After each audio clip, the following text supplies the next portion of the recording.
Hi there, it's Jen from Jen's Homemadeology, and today we're going to be making the PackMate from Sewfisticated Craft Designs. This pattern is great for travel, and it features a slim but very roomy make. Makes packing and organizing your goodies very easy. Pattern features a front flap. It opens up. You are able to hang. There are different hanging options. I do have the link to these 360 swivel hooks in the description if you're interested. They are selling out really fast, so I'm hoping that they do get restocked too. The flap does feature 2 mesh pockets for organizing, along with a front zipper pocket that has 2 versions of being able to do it. This is with the stiff mesh, which also can be made in clear vinyl, or I'll show you another one. This one has all goodies stuffed in it, or with fabric.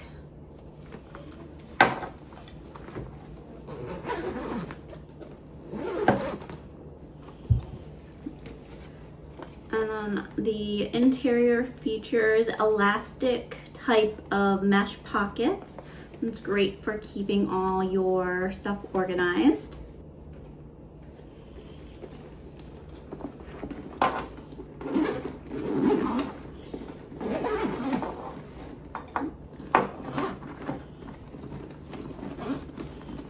It's odd when you're not looking at the bag. Straight on to zip up. All right, and then you got your side compartments that feature mesh pockets, well, those elastic mesh pockets, along with an elastic band that makes these great for brushes. Your side features the same.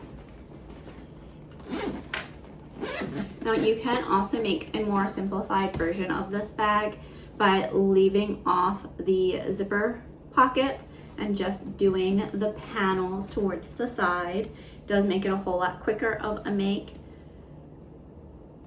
There's also the option of adding D-rings to it. Those be there.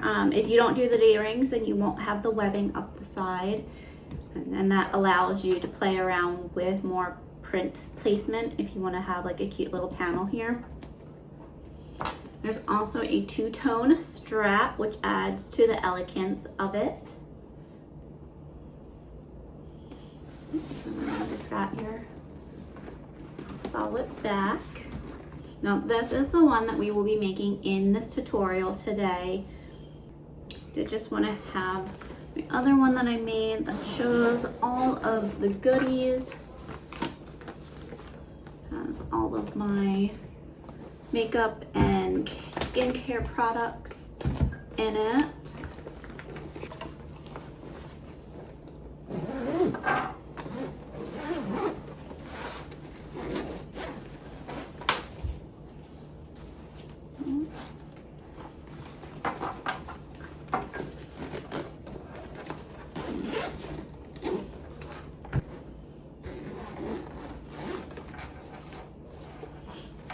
So there's a brush, the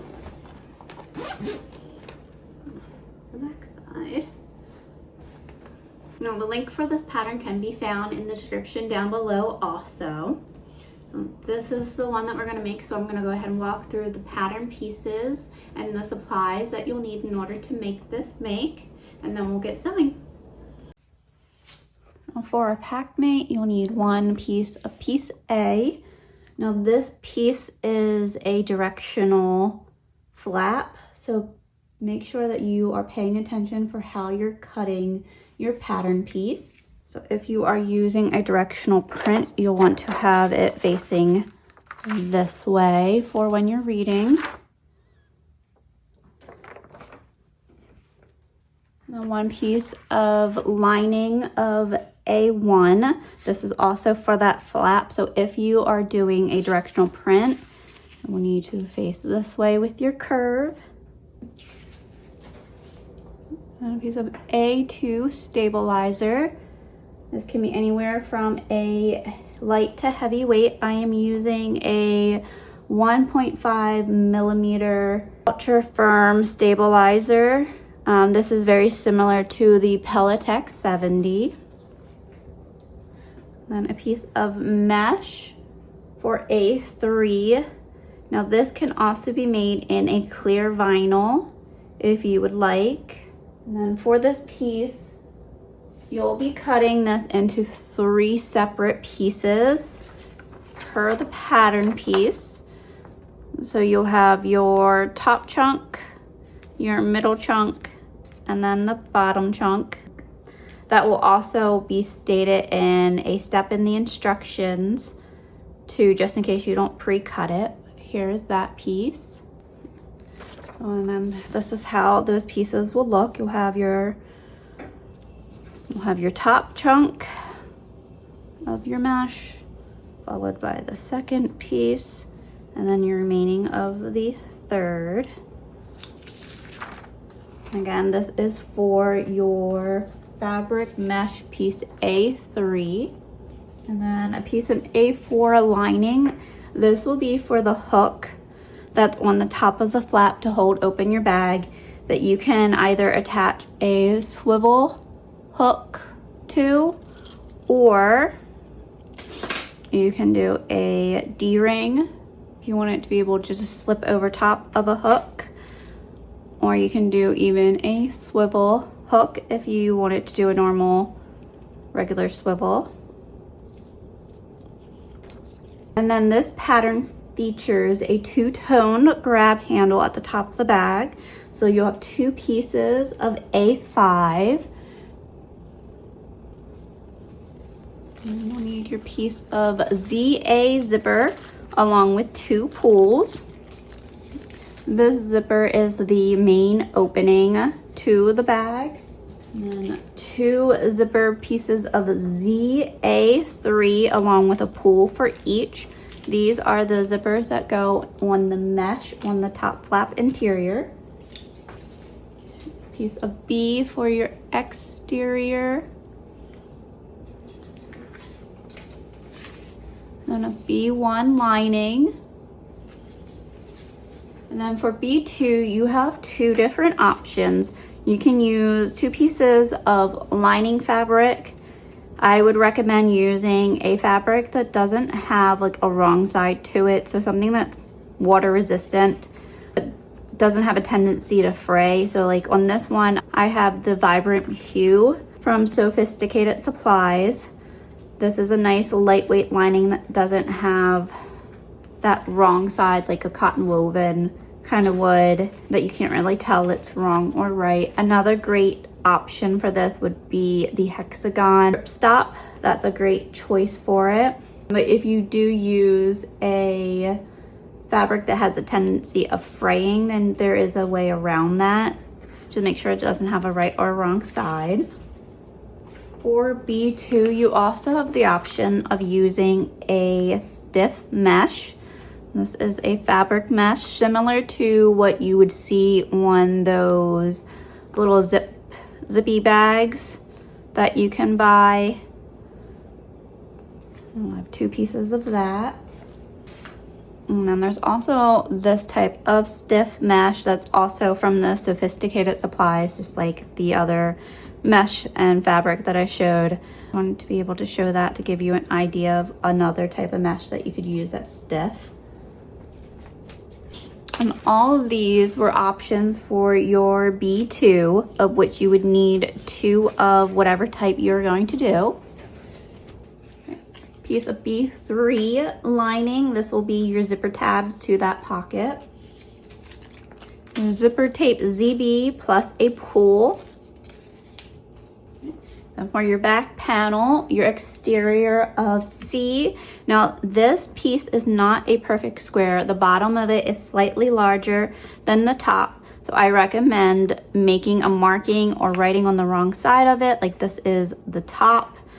So during construction that you don't get that flipped around. And then that will be the same thing for your lining of C1. And then again, for your stabilizer of C2, again, this is that 1.5 millimeter ultra firm sewn in stabilizer that's similar to the 70 Pelletex. And a piece of C3 fabric mesh.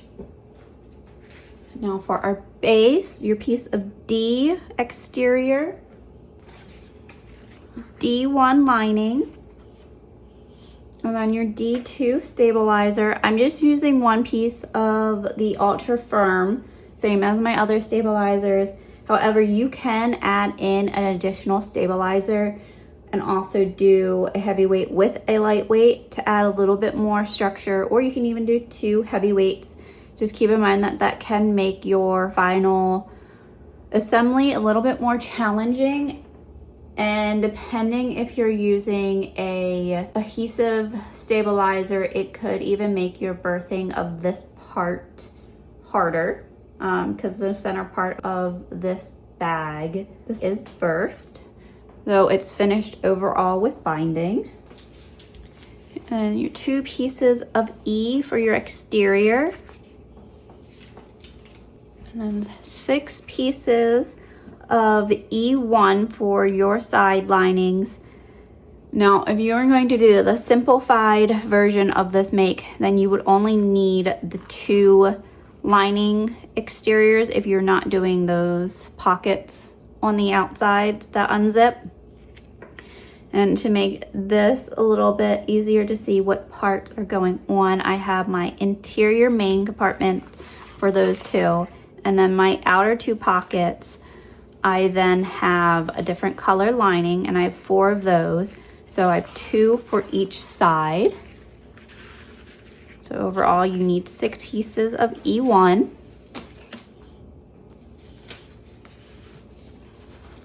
And then for your E2 stabilizer, I have 2 of the ultra firm that I'm going to use on the center part of my bag just to give it more structure there. But I have a 1 millimeter self-adhesive foam that I'm going to use against my exterior part, since that's a vinyl. So that will be these. And then 2 pieces of ZE zipper along with a pull each. Now these are for the zippers that go around on the side opening. So if you are doing the simplified version of the make, these then won't be needed. Or you can even just do one of those if you want to do one side with a pocket. 2 pieces of E7. These are mesh pockets for the outer zipper pocket. So there's 2 sides. And again, I have 2 different colors of mesh for these E6s because of where they go. I have 2 of them that will go in my main compartment, and then 2 of those that will go on the exterior. So 1 in each of the exterior zipper pockets. And for those side panels, 2 of the zipper gusset exteriors for E3, 2 pieces of zipper gusset lining for E4, and then 2 stabilizers for E5 for those zipper gussets. And then there's the option of doing webbing with D-rings on the sides of your make.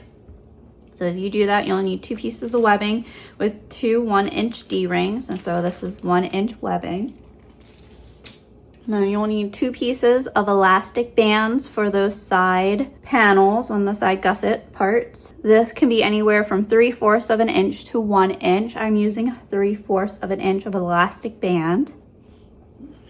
Now I have 2 different colors of fold over elastic because these are for the mesh pockets that are on the base. So not the mesh pockets that are on the flat, but the other mesh pockets that are elastic stretchy wool ones. So I have the blue ones for my interior and then the pink one for my side pockets, but you can definitely do all the same color. This is 1-inch fold over elastic, but you can use 3/4 because I used that on a different one. It doesn't really cover much of a seam, which is why you can get away with smaller. It's completely up to you.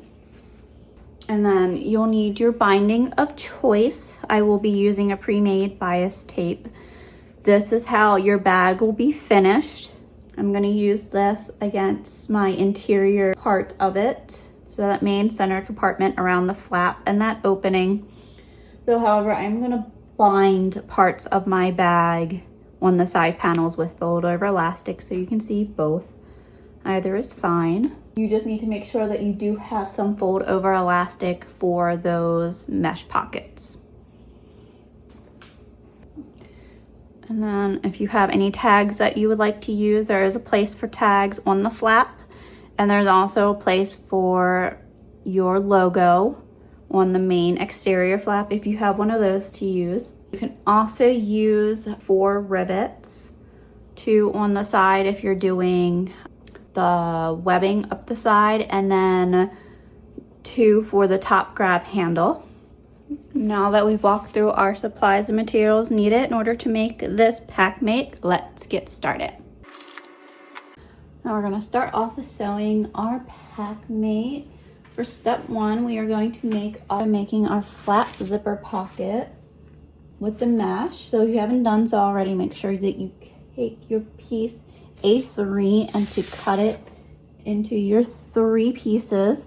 And again, those places are one mentioned in step 1, but also are on the pattern piece. So this top part would be your first piece, and then from there down to the second marking would be your second piece, and then from here down would be the remaining of the piece. And you'll have those 3 pieces. Now it can help to put double-sided tape along the edges of your mesh.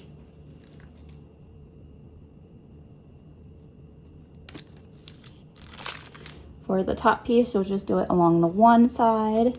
For the middle piece, you'll do it along the top and the bottom.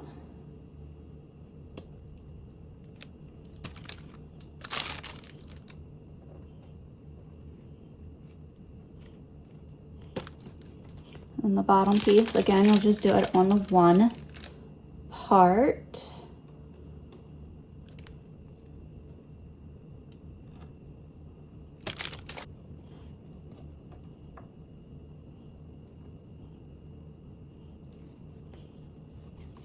And then the reason why it helps to put double-sided tape on this is because before we stitch on our binding, we are actually going to stick a zipper tape behind it.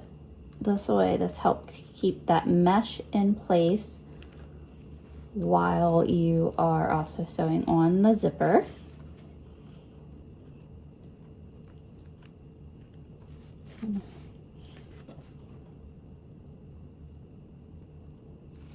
Just going to continue, I'm going to leave a little gap and continue to place my mesh in.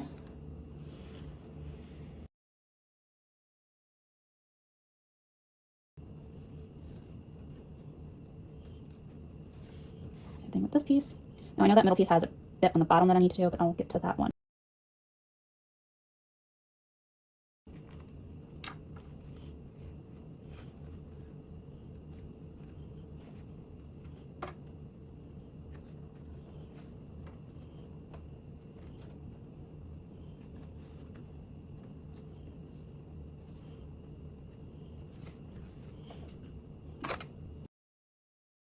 Go ahead and snip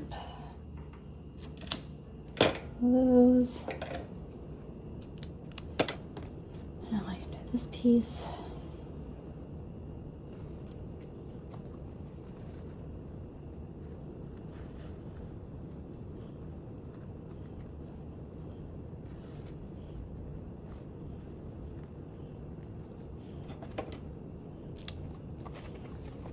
And once you have those all prepped, you take your zippers of ZA3, 2 of those with their pulls. I'm going to singe the ends of my zipper tape to prevent from fraying.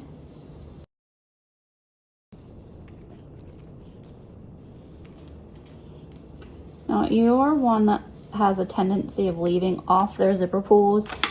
I would recommend placing them on now before putting on your mesh, just so you don't skip over that. But if you're sewing along with me, I will give that reminder to put them on. And put double-sided tape on the top and the bottom side of my zipper tape. This will help keep it in place when I line up my mesh.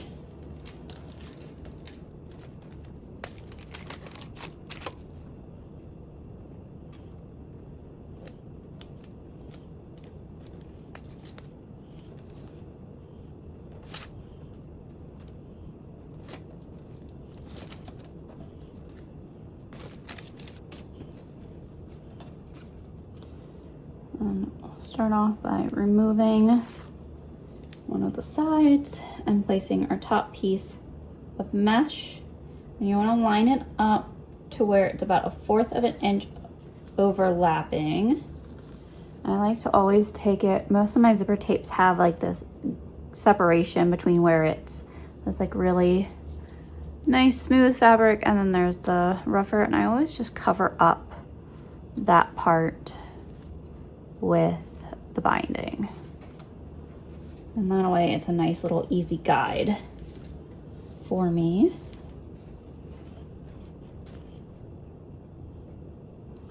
And then you'll repeat for your other side of your zipper tape. And now this time I'm going to take the one that has our 2 pieces of binding on it.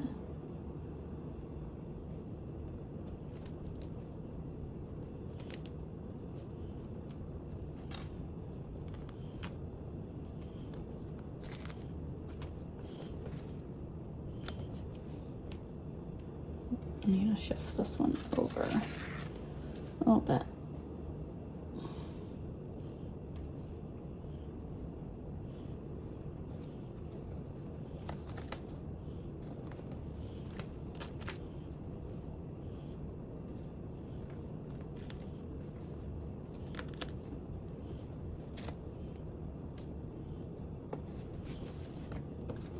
So there's that one, and then we'll move on and we'll again remove a piece of the double-sided tape backing and line up now this bottom edge to our zipper tape.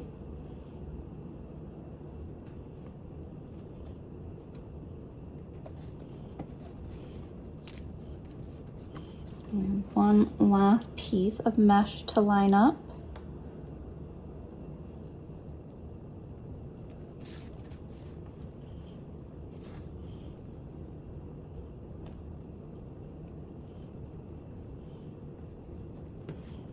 That's how that piece will start to look. Now, if you have a label tag that you would like to use, you want to place it off about 1 inch away from the edge of the binding. I'm going to sneak mine in here.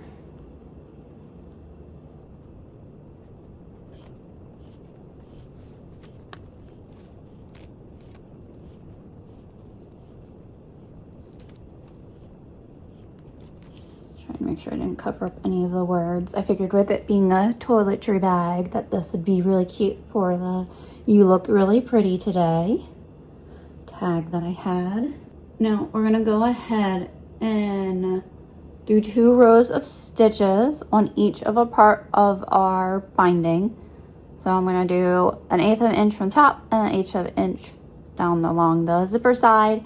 I'm gonna do that to this one, this one, and the bottom one. Now this 3rd one, you are only going to top stitch closest to the zipper for now. We'll do our other top stitching later when we have our lining behind it, and that will make the separation between the top pocket and the bottom pocket.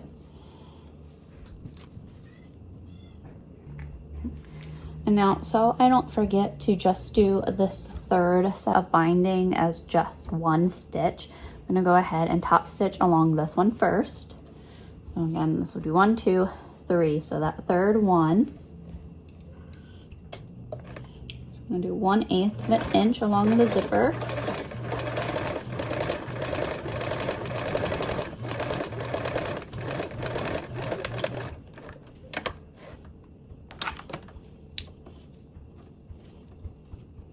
Now the other ones, you can do 2 sets of stitching per each.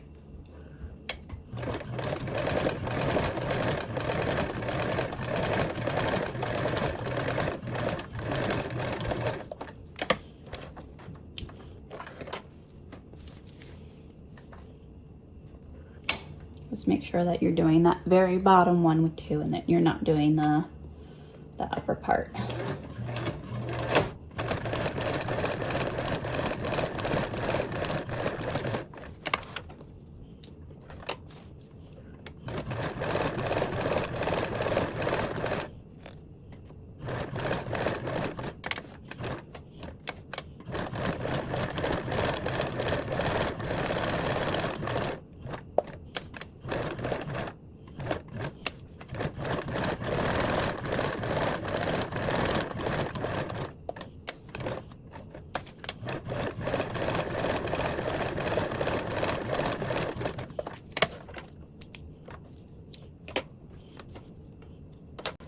Now I'm gonna stick on our zippers, and then you can decide which way you want them to close.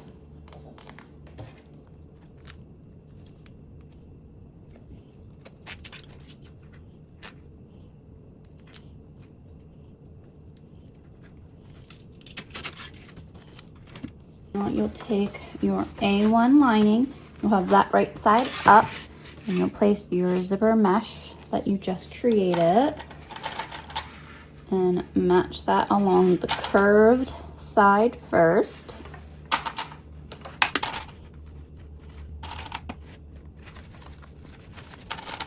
Now, fabric mesh has a tendency of like stretching and shifting, so I just personally like to come in here with a few extra clips to help keep it in place for where and when I need it. And then you'll clip down your sides.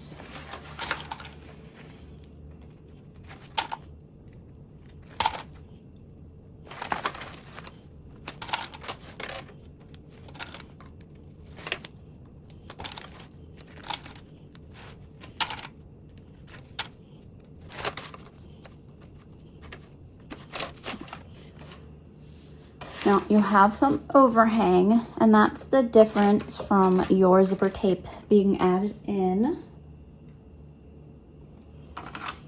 And you will trim off that. I just like to get my mesh all lined up and clipped on before trimming.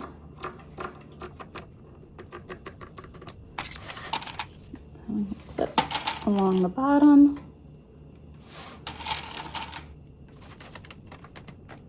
Now before you start basting, make sure that your zipper pulls are on.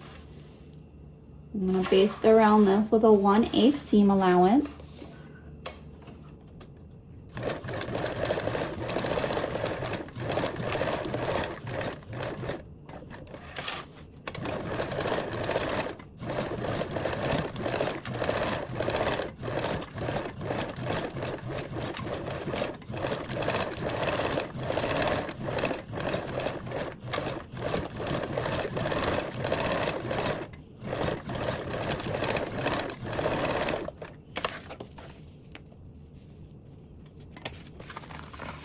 You can go back and trim off any extra of your binding that hung over if you have any, and also any fabric mesh that might have shifted through sewing if you want to trim.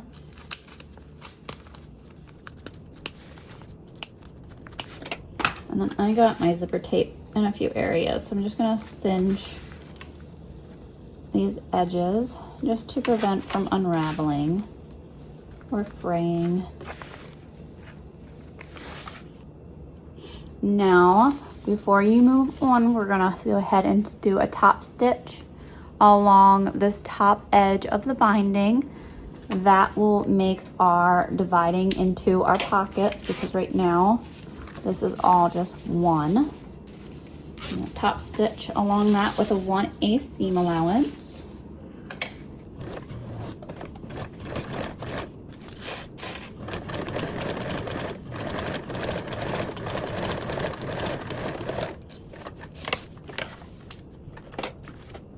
Once you got that second row of stitching on there, that then closed that up, so you have your pocket down here and then your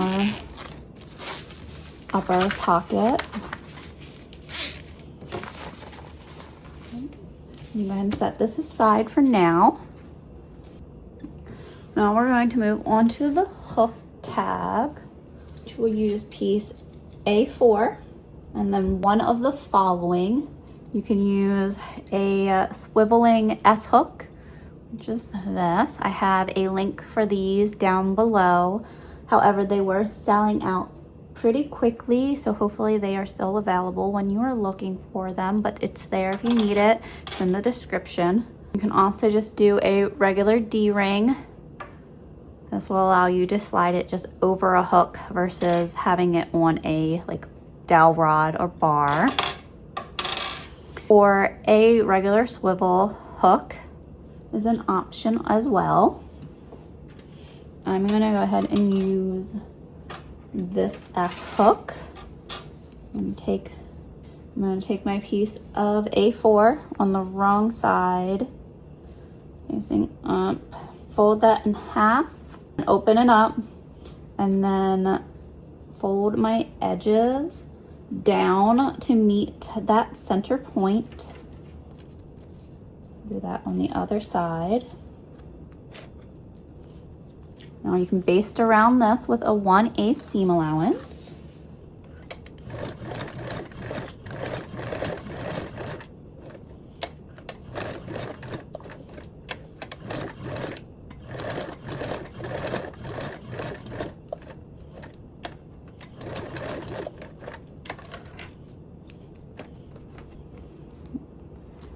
That, and then we'll go ahead and take that and slide it over your hook of choice, and you'll conceal your raw edges within that. And then we can baste this edge, the 1/8.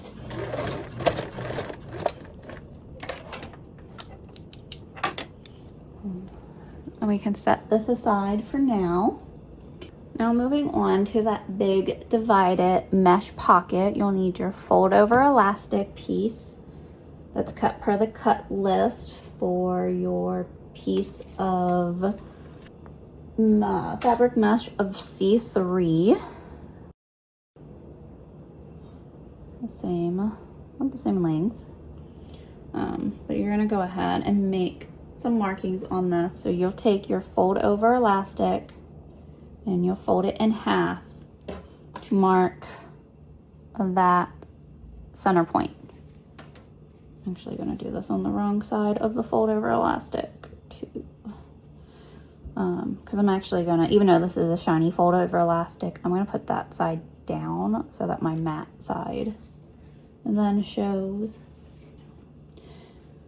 But then from that center marking, we're going to mark from each side, the right and the left, the marking stated in step 5. I'm not marking on one side, fold it in half.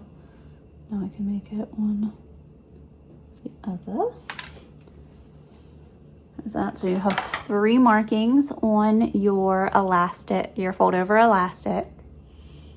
And you're also going to make a center marking on your mesh. And we're going to start, see if I can make that dark enough.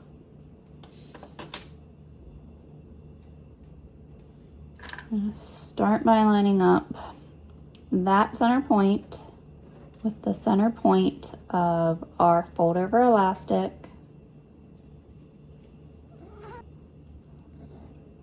And you're gonna match those center points. Now, unlike with normal fold over elastic and stuff, like you don't want to stretch it too much, this is actually going to be the opposite of that, because we're gonna take our end of our mesh pocket and match it up to that marking. So this way when we're sewing, we're gonna stretch it between that, and that will allow that mesh pocket to have that bounce back to really hold in your items when they're inside of the pocket within the bag. Okay, cupcake. Well, you'll have that side, and then you'll have your sides matched up, and you'll have some overhang left over. This will allow for an easier sew. And then your center.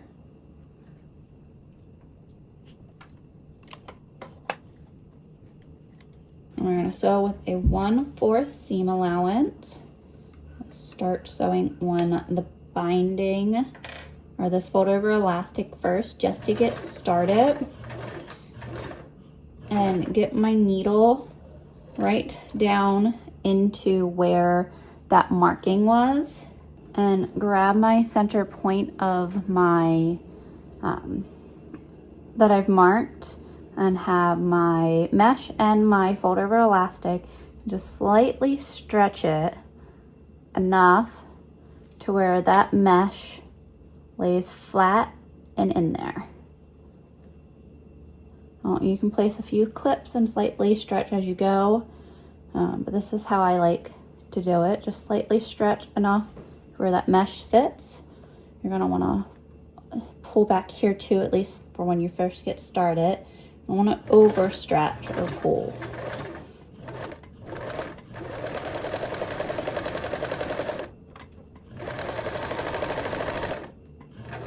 When you get to your center, you can remove your clip and then stretch the other side lightly, just the same, and then continue sewing.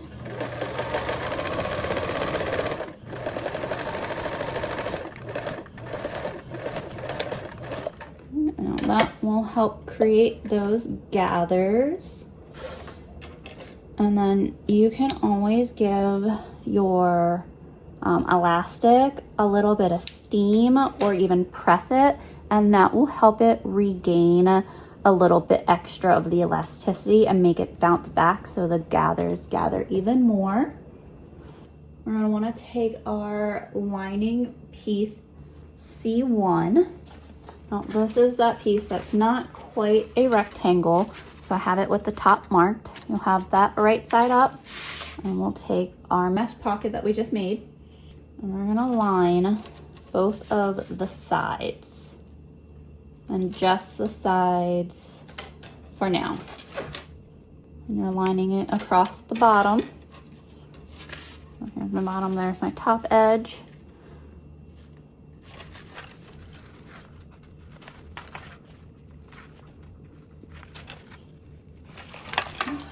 And now we're going to base these two sides on with a 1/8 seam allowance.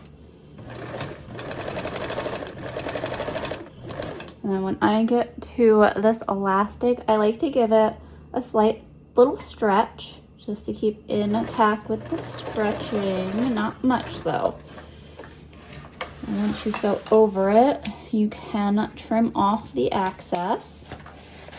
I'm going to repeat on the other side.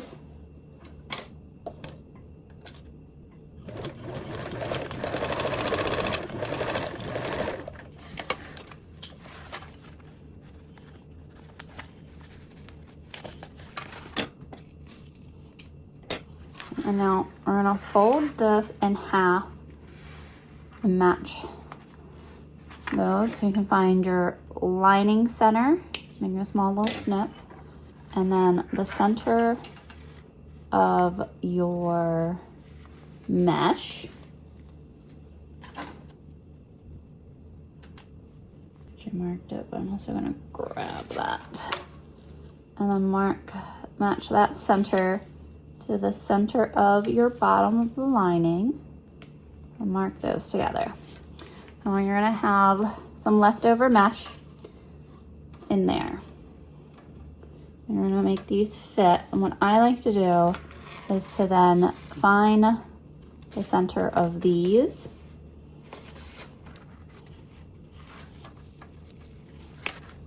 Push those up, and then take it and press those out. You're gonna want to make little pleats and have them facing opposite directions. There's my one pleat. There's my other pleat. And that way the pleats are about the same through each side when you find your center of them after finding the center. So you repeat on your other side and making your pleats. Oh, I didn't need to do the pleats yet. Okay, but I did them anyway. We're gonna want to sew up this middle. I'm gonna actually make a line marking for me to sew on with chalk. So there's the middle of the mesh. I'm gonna go ahead and sew 2 rows of stitching 1/8 of an inch apart along that center line.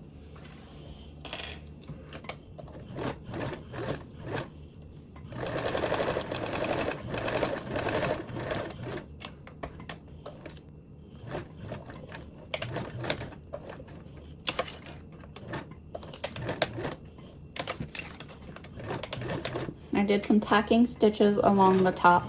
You can also do a triangle stitch if you would like to help reinforce it.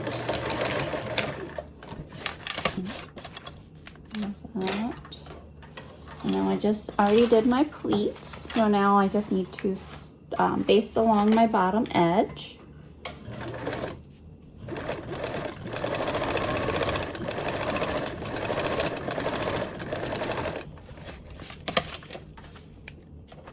Well, they are fabric mesh, and they don't need to be completely perfect because with the sprinkle up at top from the elastic, you won't be able to tell once they're in the bag how they are really pleated.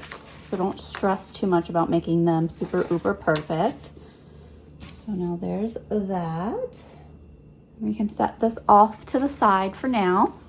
We'll go ahead and move on to making our zipper tab. So you'll need your ZB zipper with its pull. And quickly singe the ends of my zipper tape. And then slide on that pull now, because we are going to be putting on zipper tabs on each end of our zipper. So you don't want to end up having a zipper tape without a pull on it.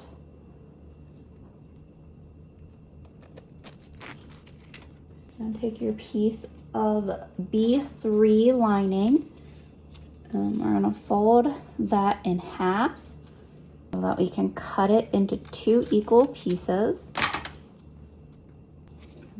And we're going to place that right side together with our zipper tape along each end.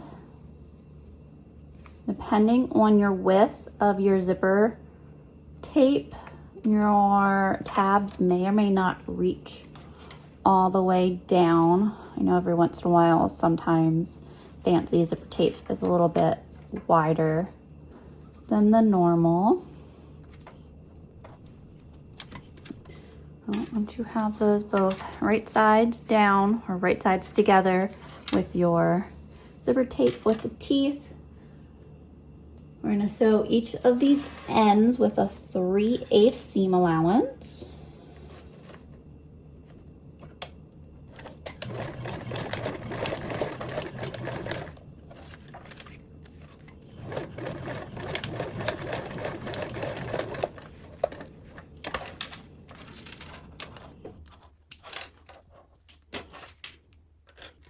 Now what you're going to do is you're going to take and you'll fold these zipper tabs back 3/8 of an inch. I'm marking the wrong side of this so you can see that 3/8 of an inch. So that's where we're going to fold onto.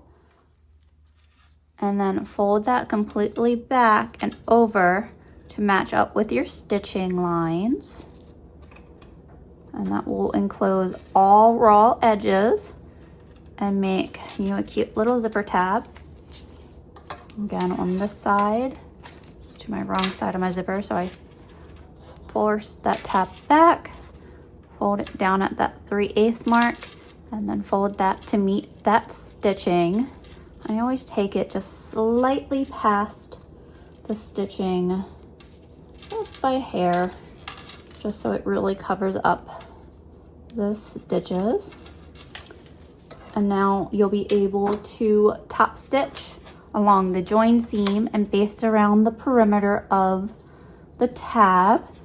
Before you continue, please ensure that you do have your pull on.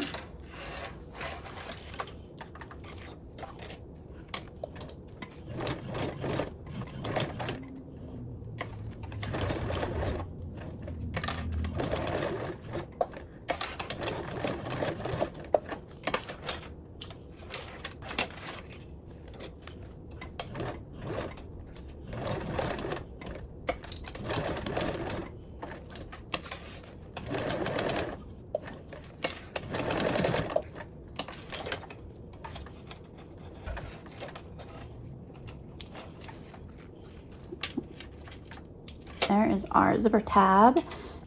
Now in the instructions, there are two ways of doing that little front zipper pocket. There's the lining method of using your 2 pieces of fabric for the B2, these, or there are 2 pieces of that stiff mesh. So we're first going to cover the zipper pocket lining, which would be in step 8, and then we're going to also do the stiff mesh pocket in step 9, so you can see both of them. Step 9 is also a good step to use if you have a fabric that tends to fray, as it will cover the raw edge. Now for step 8 of that zipper pocket lining, if you are using a fabric that has a directional print on it, you want to make sure that your zipper, when facing them both facing right side up, that it's closing the same way as your flat panel. So your panel with your mesh pockets where they're closing, you want to make sure that that's closing the same direction. I'm gonna quickly find the top center of my lining. Again, this is the right side of it. And then the center of my zipper tape.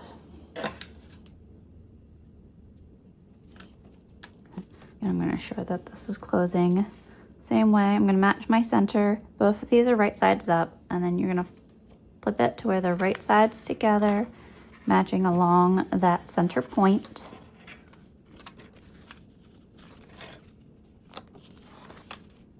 Now we're gonna sew with a 1/4 seam allowance.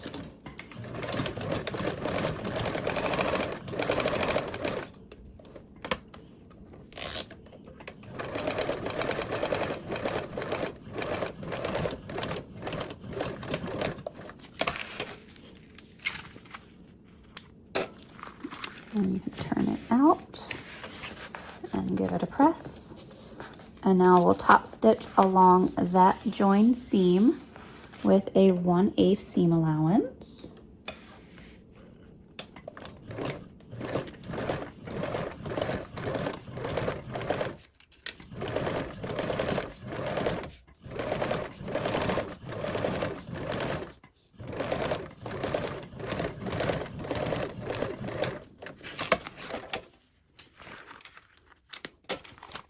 There's that one. Now you'll repeat with your other side of your lining.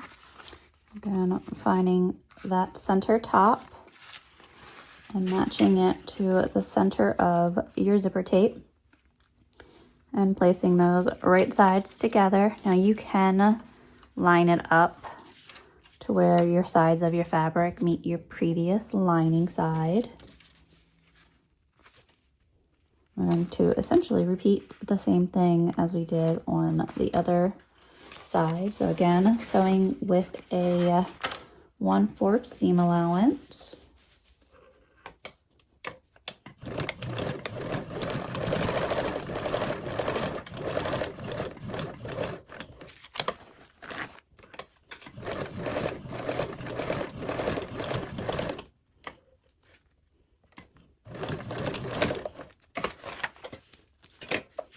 Again, press that down and then top stitch along that joined seam with a 1/8.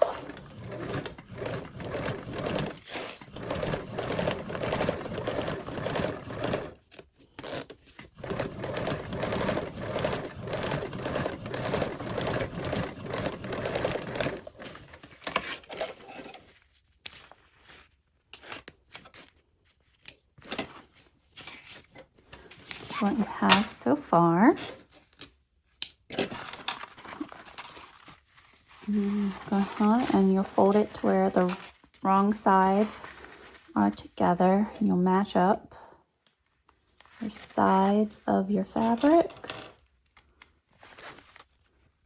along with your bottom edge.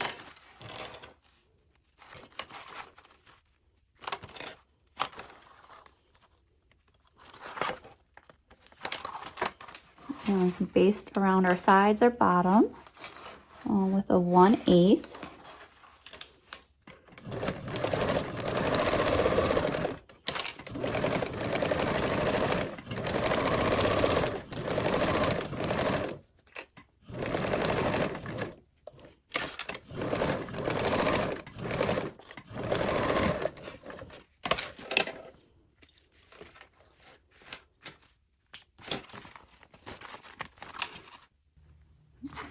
Now, to finish off this pocket, we're gonna cover the bottom edge with binding and then sew with a 1/4 seam allowance.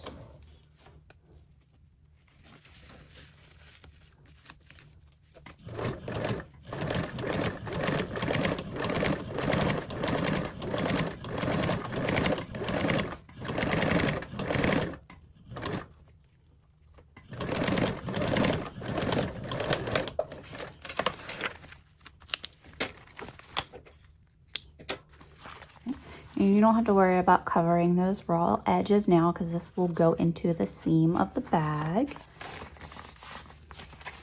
And that will be your zipper pocket. Now you can set this one off to the side. I am going to run through the zipper pocket process for our stiff mesh. I have an additional zipper tab already made. Now keep in mind you will only be making one or the other, so you will only need to make this one or this one. You're not having to make both. Similar process. You will want to find your center of your zipper tape. And since I have my zipper tape in my hand, I'm going to line my top and bottom edge with my double-sided tape.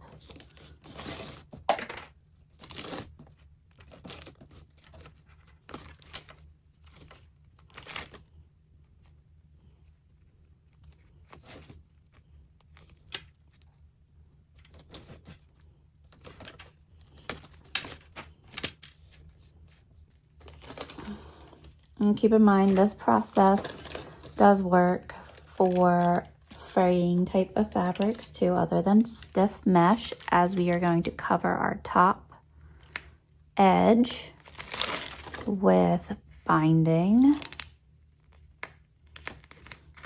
So to prep that, I'm going to put double-sided tape on my top edge. If you would like, you can do the front and the back side. I can usually get away with just doing the one side.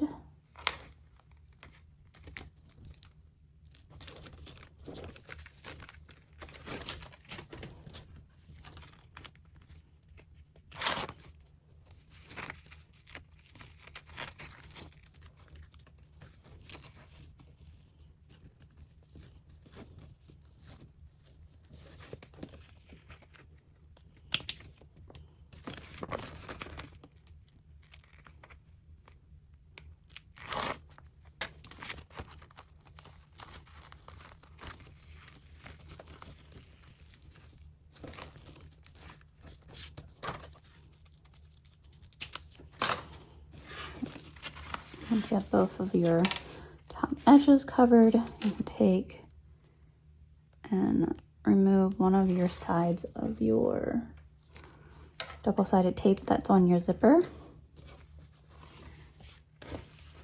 And again, just stay consistent. Just in case you're using this method for a fabric that's fraying, that you do have a print on it, you want to match your, you want to make sure that your zipper pull is facing the same way as your pulls that are on your flap. Mine are closing that way, they're closing this way. So if this was a printed fabric and this was the main panel that you would want facing, that they're all lined up. I do need to find the center of my panel to match up with the center of this tape.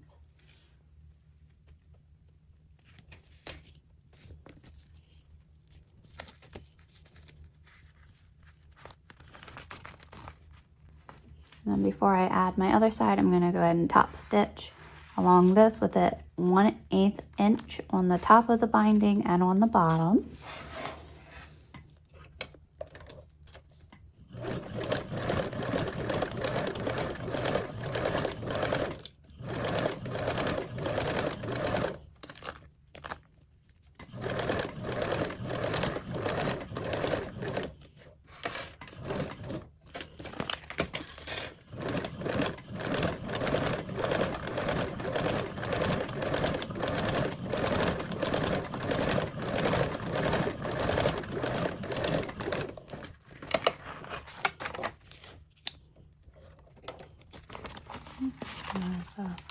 One side, and I'm going to repeat with the other.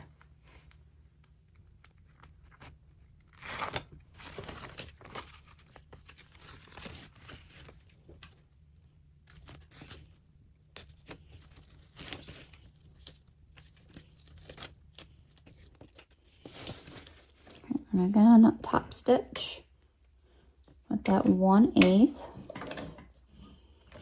I do like to ensure that my vinyl or my panels are starting and stopping at the same direction, just so you ensure that it's centered.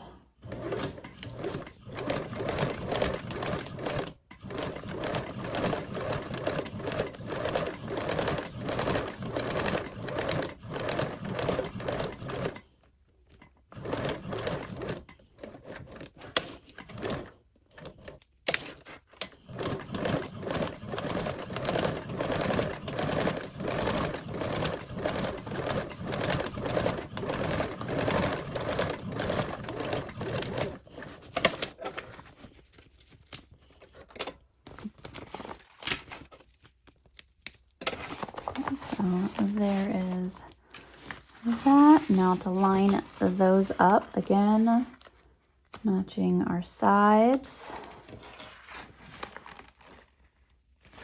and along the bottom.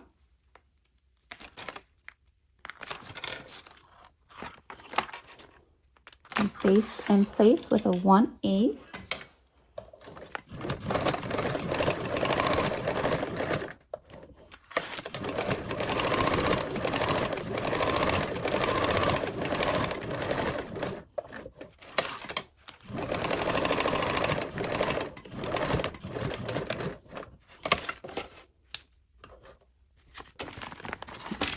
What this what it looks like so far.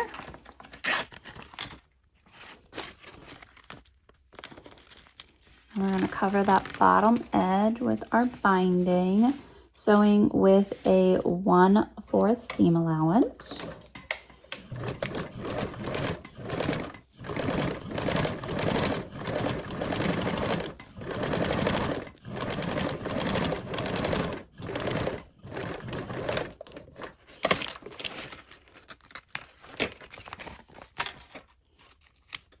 And there's that completed pocket for now. We can set this off to the side.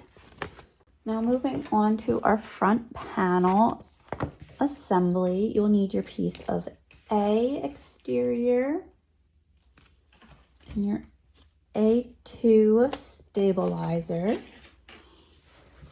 Now, if you've already fused your stabilizer onto your panel, you can skip over this step. If you are using a sewn-in stabilizer, you will want to take 2 pieces of double-sided tape along your panel. You want to keep them about 1 inch away from the side.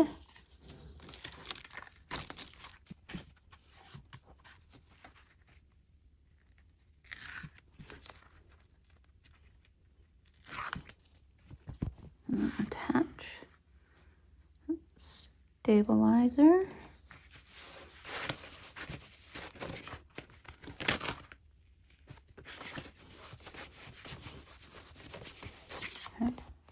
Now, if you have a logo tag that you would like to use, go ahead and attach it per step 11. If you are attaching a logo tag, there's no specific placement for your logo tag. Just ensure that it is positioned at least 7 inches away from the top straight edge, from the top and down. Okay, and then you can place this off to the side. Work on our grab handle, so you'll need your 2 pieces of A5. And then for your piece that you'll want on your bottom, we're going to measure 3/4 of an inch along our long edges on each side of our handle.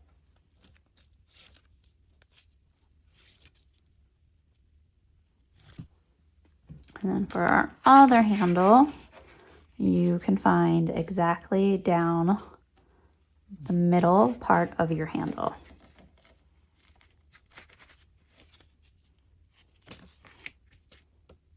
Now you can place double-sided tape along your long edges.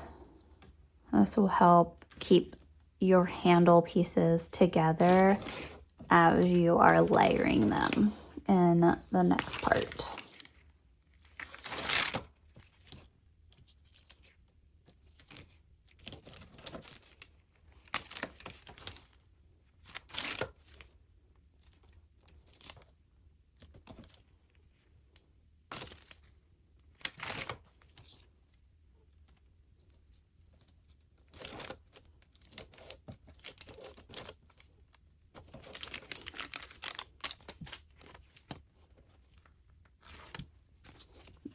Now you'll remove your backing to the double-sided tape and then fold in those long edges to meet those lines.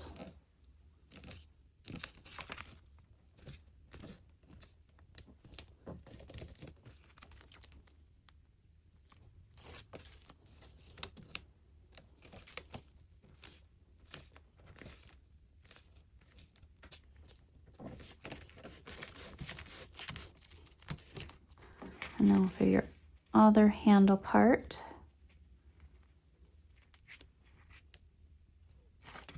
we'll meet this one right to the center.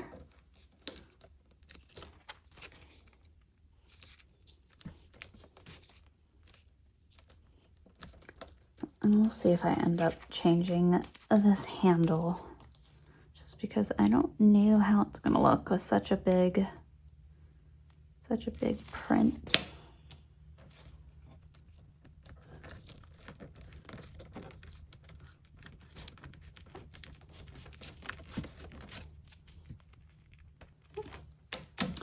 Okay, so you can add another piece of double-sided tape down the center of one of your straps if you would like. I find it easier to add it to the one that we fold it exactly down the center.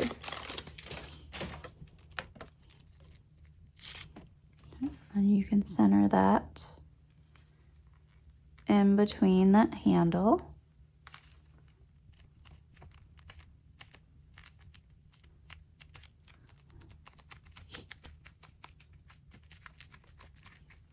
Now from each of our short ends, we're going to measure in 2 inches.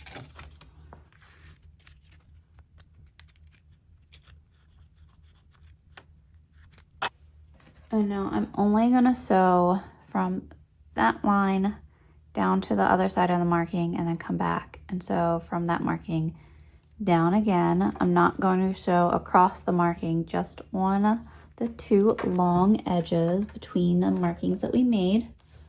This will prevent us from having to re-go over any previous stitching.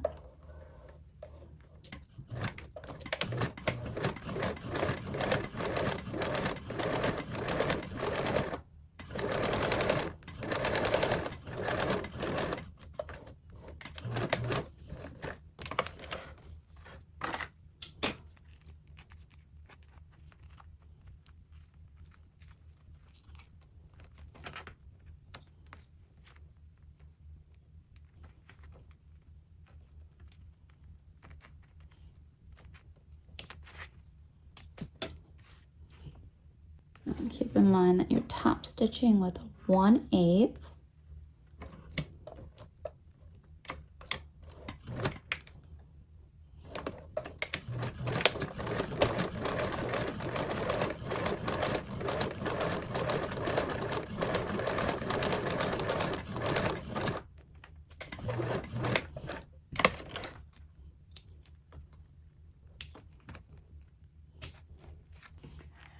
And there's that so far. Now we're going to tack our handle to our flap. So you can either take the placement marking off of your pattern piece, or you can measure down the amount that's in step 13.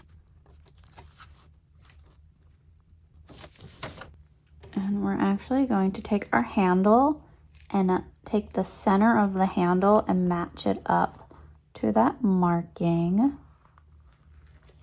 And since I found the center of this top handle piece, I just matched up that gather point to the marking just to make it easy for me.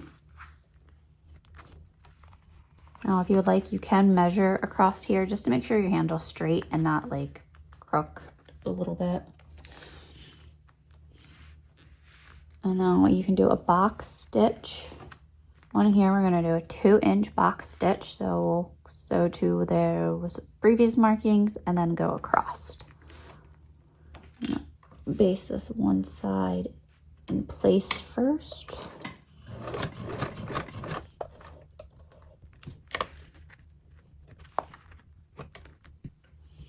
Hump jumper will definitely help around this area. I'm just using right now layers of vinyl.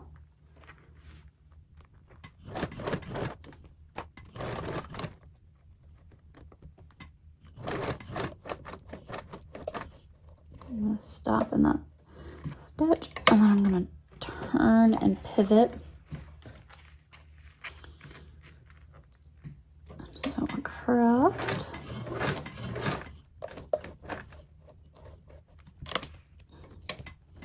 Down. I'm going to go back and add in my boxes. I'm going to take a ruler and place it underneath my pressure foot, and then line this ruler up with my table so I know that's straight. And then I'm going move my fabric until the end of where I want my box stitch to go is in my sewing path. And I can remove my needle, press in that little hump jumper. And I'm going to sew across.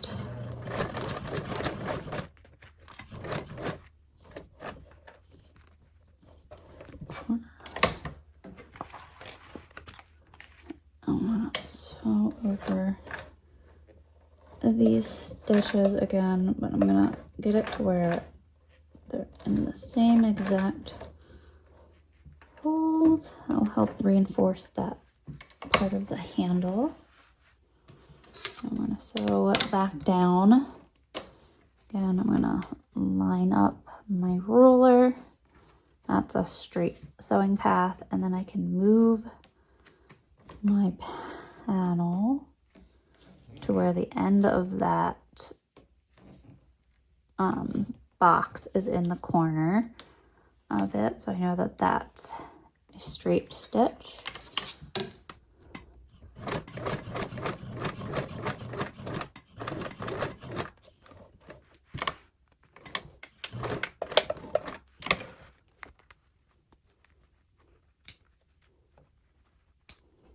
Now, if you'd like, you can add a rivet within those X's, but make sure that you do not get into any of your stitches.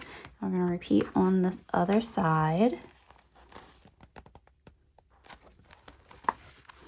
Side can be a little bit more trickier since your handle will be up, which is why I like basting that one side first.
There's that.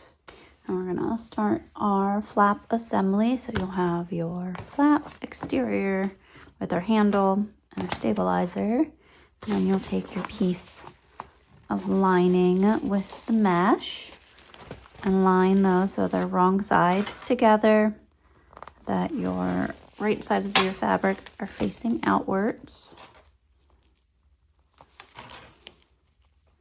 I'll quickly throw a few clips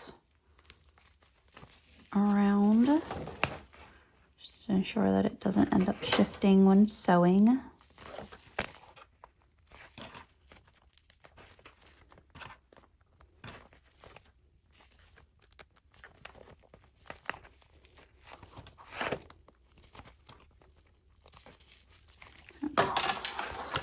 And then we can base this on with a 1/8 seam allowance.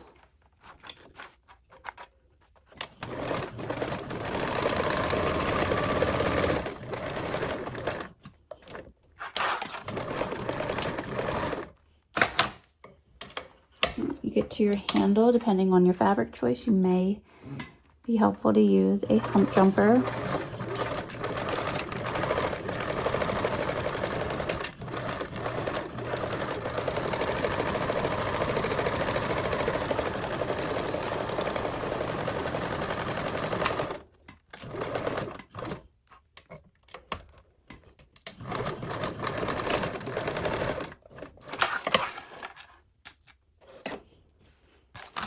And there's that for you.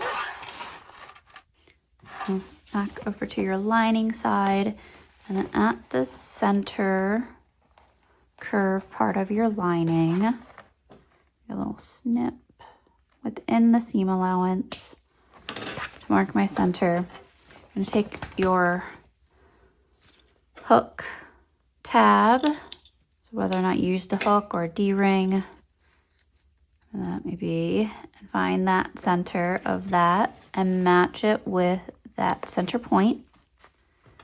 And you'll have your tab pointing down towards your lining. And we'll base this on with a 1/8 seam allowance.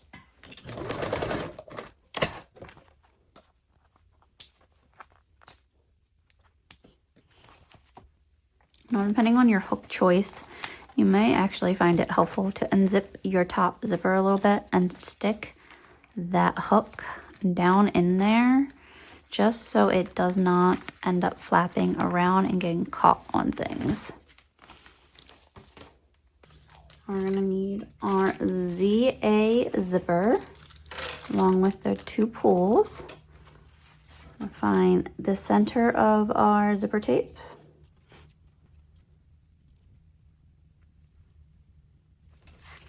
We're going to singe our ends.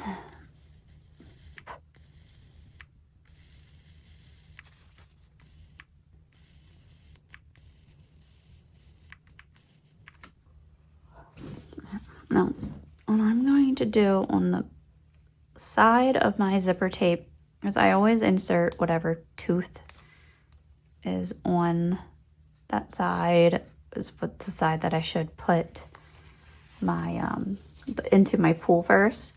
So I'm going to mark those sides with what essentially like a 1. So I know when I'm putting my pull on, I need to put this side of my zipper tape on first, and that will help ensure that my zipper pull is going on evenly, and that my center points, make those a little bit darker, my center points will end up matching up. Now, I'm going to do that because we're now going to separate this tape. Flip to the exterior right side of our fabric. And with those right sides together, match our center point first. It'll look like this. You'll see the back side of your zipper. And I'm going to clip around and out for our tape.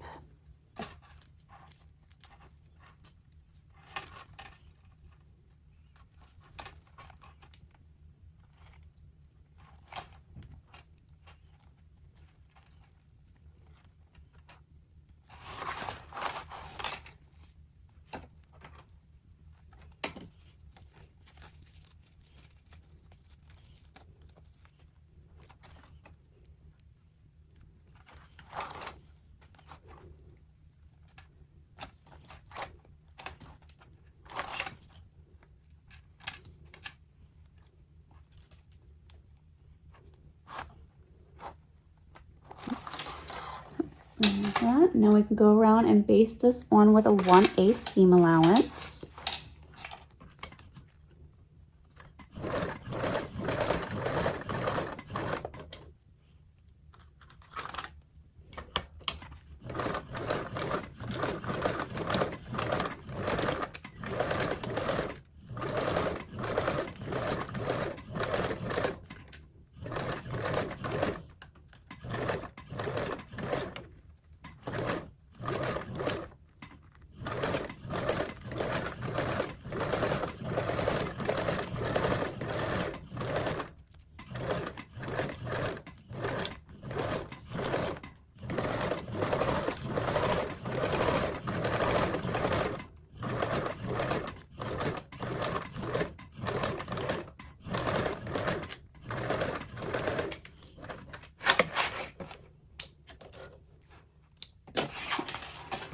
And you can check real quick to make sure that you are happy with your stitches and that you did not make any major puckers or gapping in your zipper tape.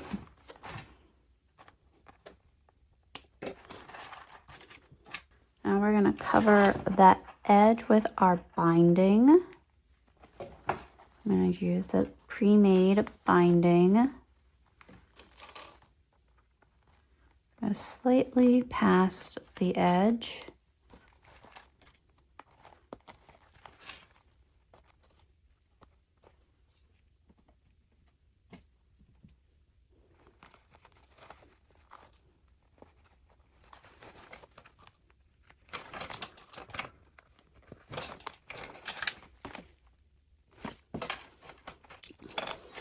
This is just a personal thing. I can see where they join the bias tape and it's gonna bug me. So I'm gonna take that piece off. I'll use it for like a pocket or something on a different point.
Now I'm going to sew with a 1/4 seam allowance and sew on my binding.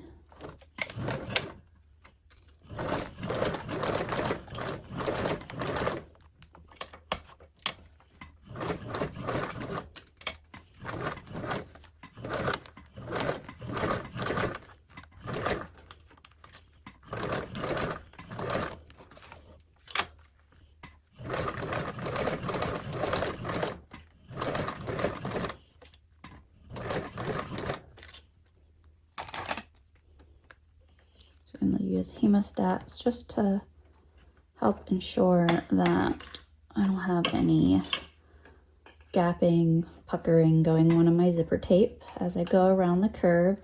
And also as you go around the curve, you can shorten your stitch length and that will help reduce the amount of puckering that happens.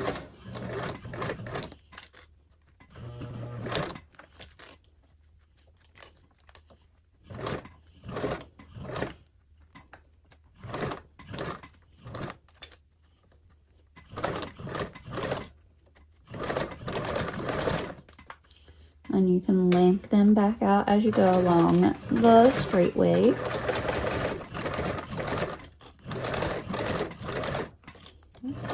Coming along that curve again, so I'm going to shorten my stitch length again.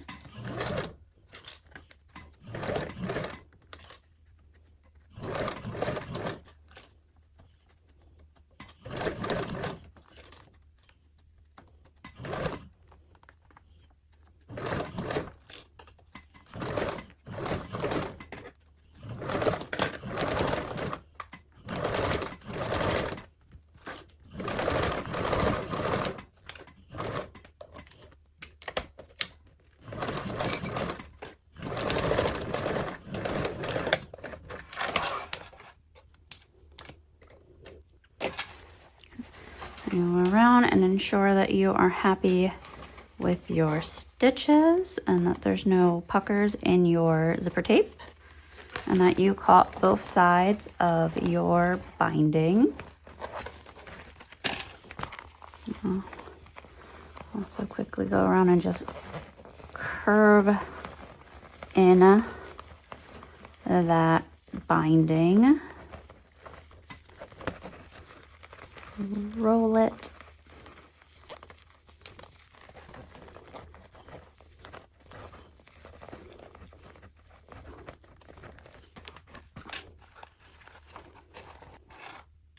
And then once you ensure that you are happy with everything, we can go ahead and set this aside for now. And we're going to take our front panel exterior B and our lining part B1 and place those wrong sides together.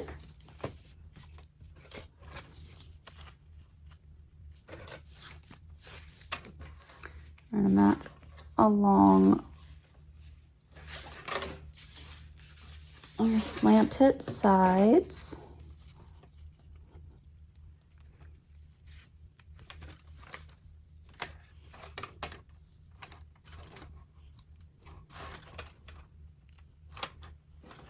I'm going to mark 2 inches from our bottom.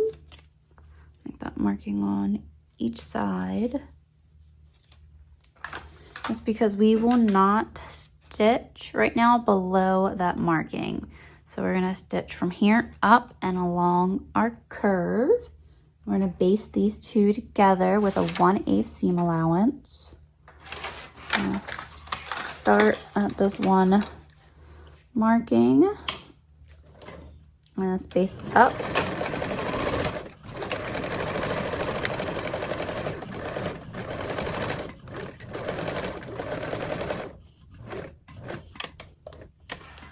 And then over and down and in that curve.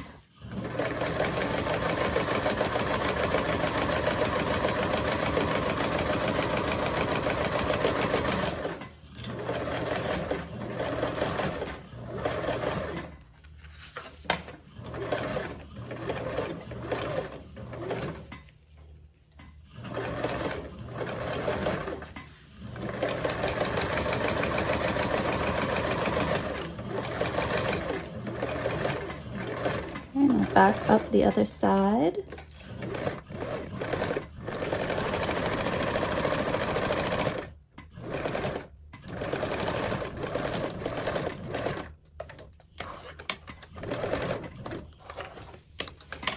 And then only down until we get to that marking.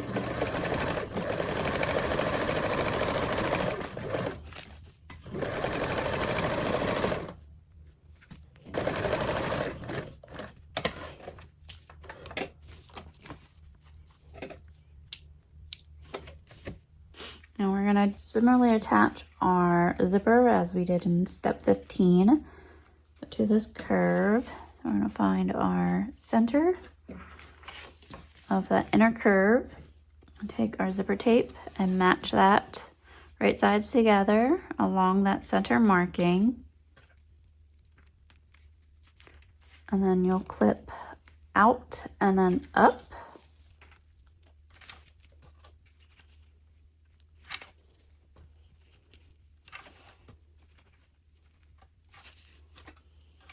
And it helps that if you don't hold your zipper completely flat, like if you take it to curve up along that, you'll have an easier time easing in your zipper tape.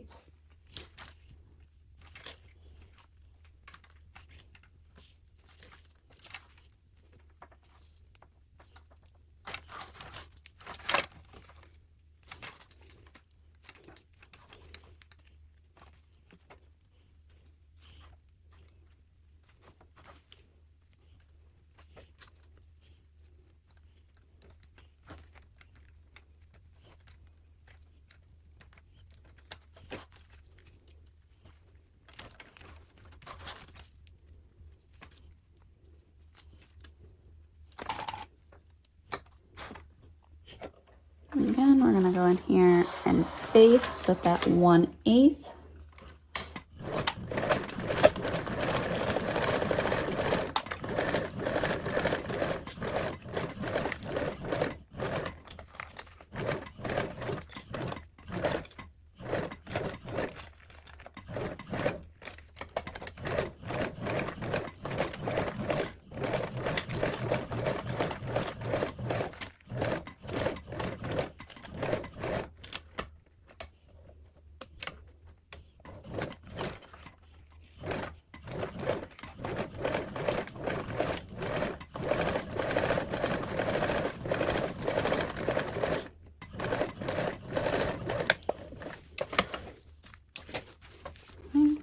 ahead and check that you are happy with how your zipper tape is looking so far. And now we'll cover our edge of our tape with our binding.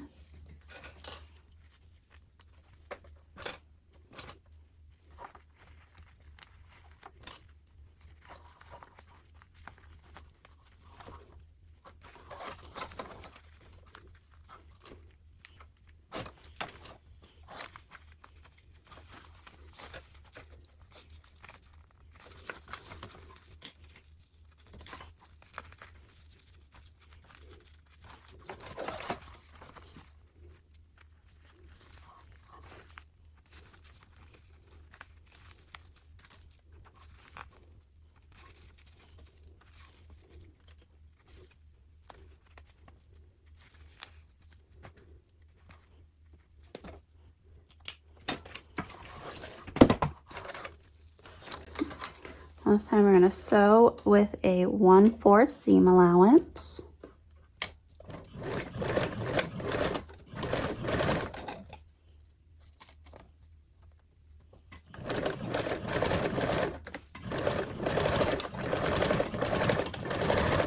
Okay, and then remember, as you go around your curve, you can shorten your stitch length.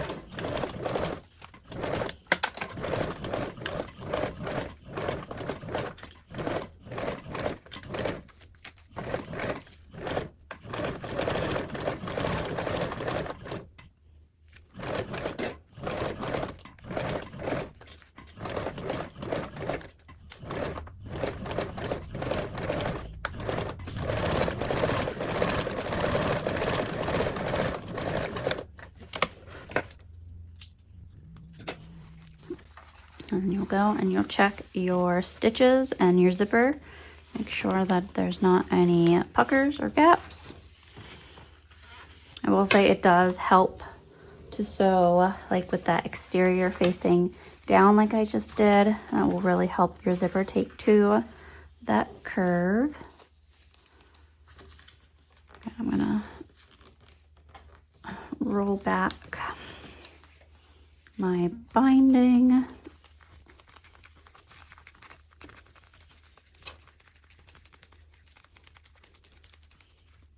And we can grab our flap and attach our zipper pulls. This is why I wrote that one down. So I know I'm going to put my pull on this side first. Put that binding back. Keep it up out of the way and keep your zippers from trying to pull out of your pull. Okay, so I'm gonna slip my pull on, slip this into my pull.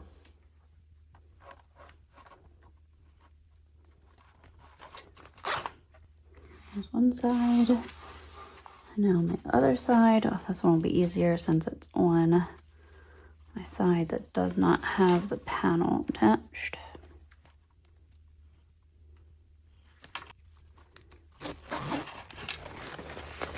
We'll zip it up.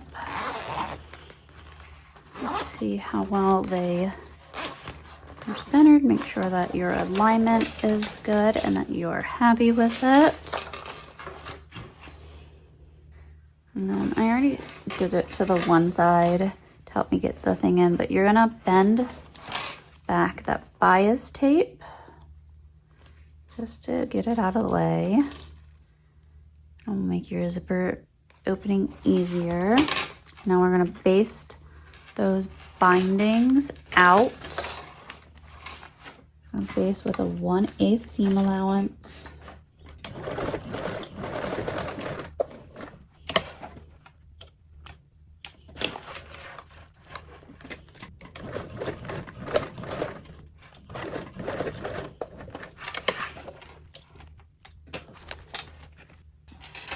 Now you want to ensure that everything is balanced and that your layers are even. You're going to want to clip your front exterior out of the way from your lining. And clip that up. And we'll flip over to our lining side. Meanwhile, making sure that that exterior is up out of the way. Now I'm going to make a 1-inch marking on my lining.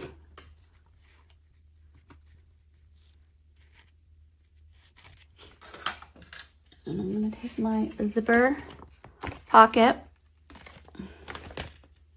and ensure that my pulls are all closing the same way, and line the bottom part of my binding up with that marking.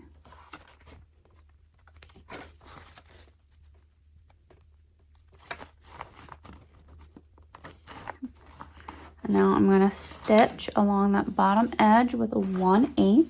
Again, ensure that that exterior is up out of the way.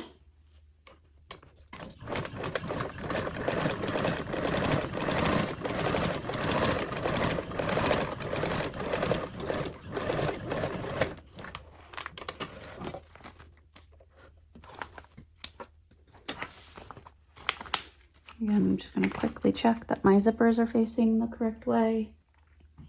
I can flip over and unclip our exterior now. And you're going to line up along the side so that we can base this in place with a 1/8 seam allowance, and you will get all of your layers.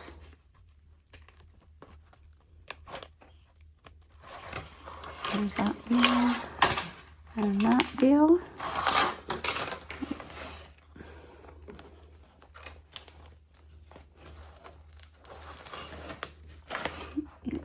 Base with a 1/8.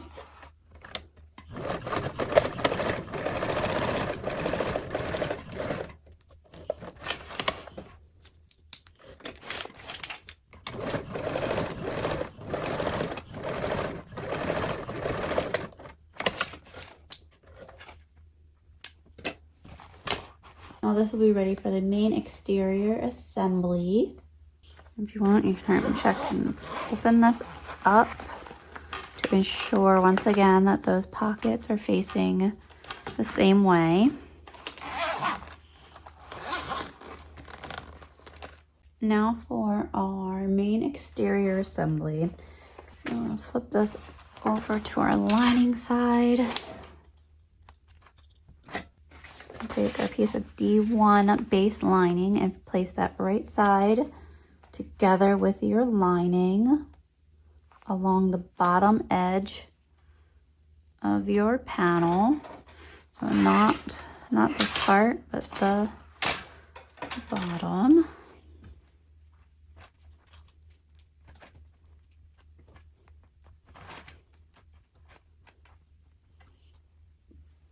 And we're going to base this with a 1/8 seam allowance.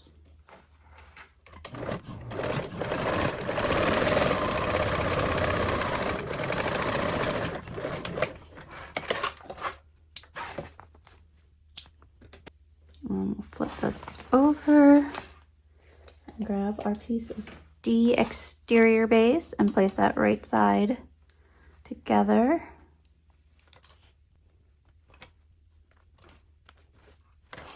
And this time we're going to sew with a 3/8 seam allowance.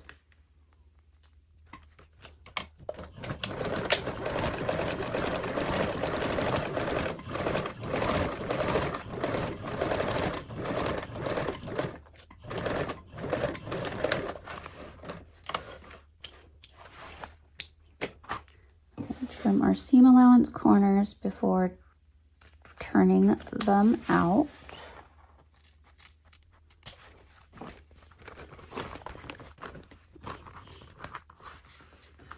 Turn those out, and then we are going to do something that will make birthing this later more easier. I'm gonna clip together this side. So I can base this side together and top stitch my join seam. But I'm gonna leave my two short ends open so that after I'm done birthing later, I can slip in my stabilizer.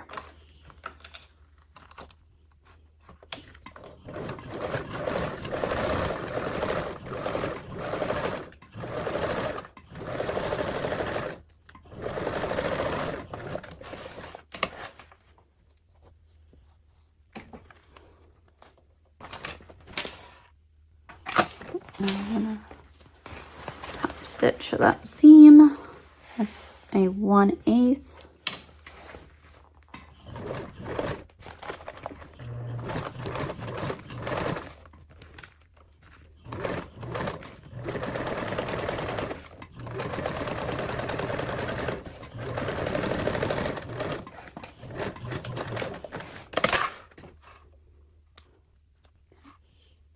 So there's our exterior view, and there is our lining view.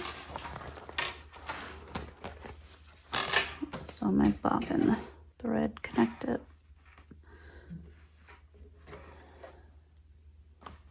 Now to attach our back panel to our base. So with our lining side up, I'm going to take our back panel lining that with the mesh pocket that we made and connecting along our bottom of our mesh pocket and connect that to our base. So we're going to make sure our base lining is right sides together with our mesh. Keep in mind that this back panel is the one that's not exactly a rectangle, so the top is smaller. The marked size I have. I'm going to clip along the bottom lightly just to keep everything in place.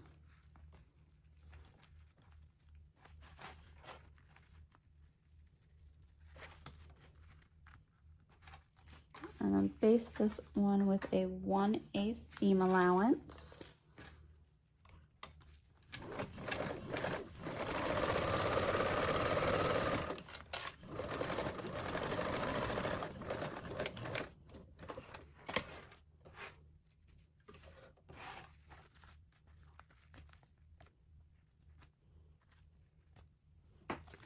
Already that. Now we're going to flip to the exterior side, a piece of C exterior, and match that bottom edge, right sides together with our base.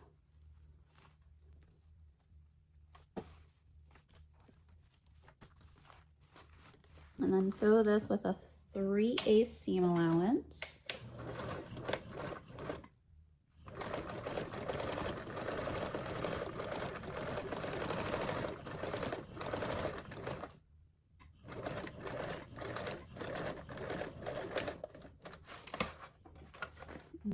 I'll clip our seam allowance corners.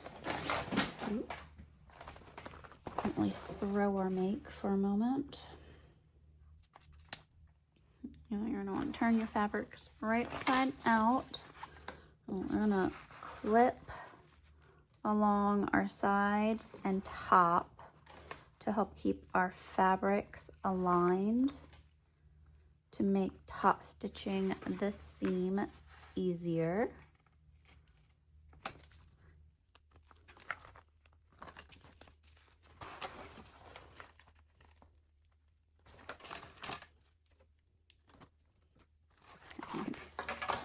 Top stitch this with a 1/8 seam allowance.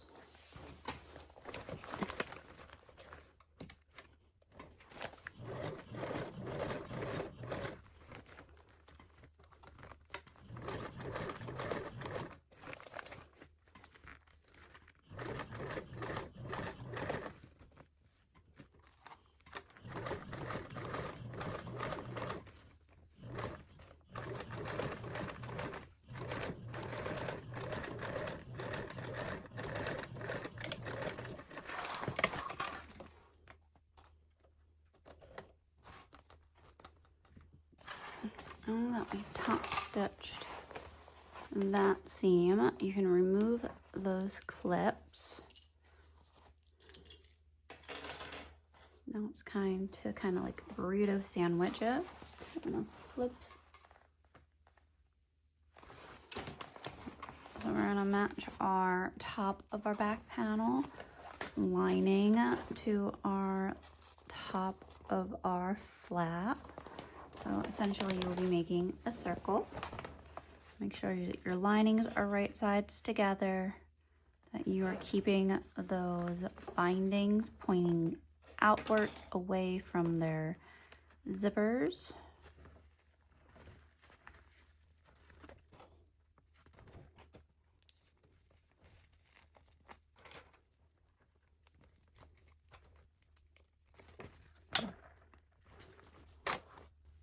We're going to baste our lining on with a 1/8 seam allowance.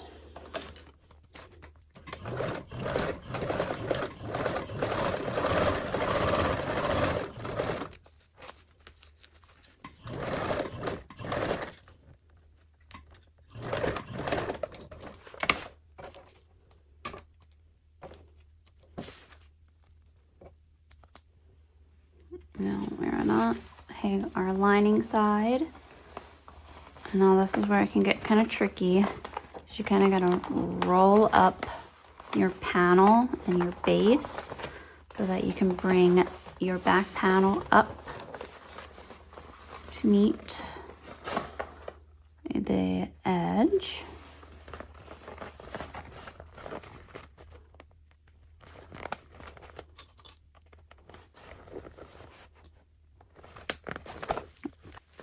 I do recommend to definitely clip this just because all of that bulk, and depending on your stabilizer, it can shift your fabrics a lot, and this will ensure that they all stay together. Now we're gonna sew with a 3/8 seam allowance.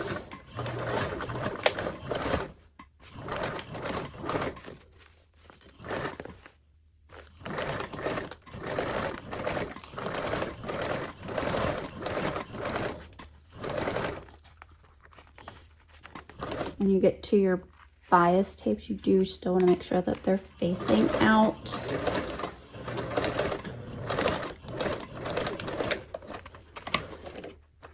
I thought that was bunching, but it's not.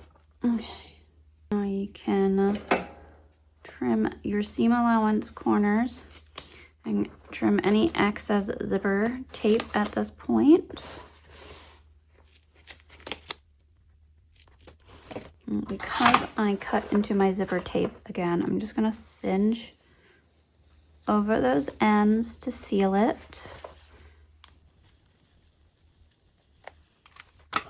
Now you can gently turn the fabric right side out for one of your sides.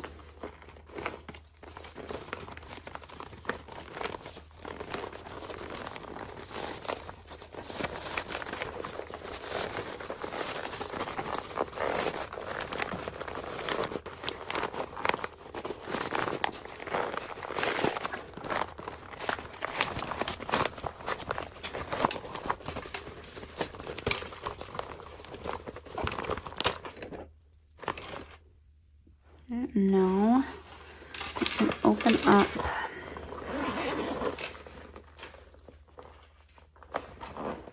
that front pocket. Ensure that you are happy with your stitches. I have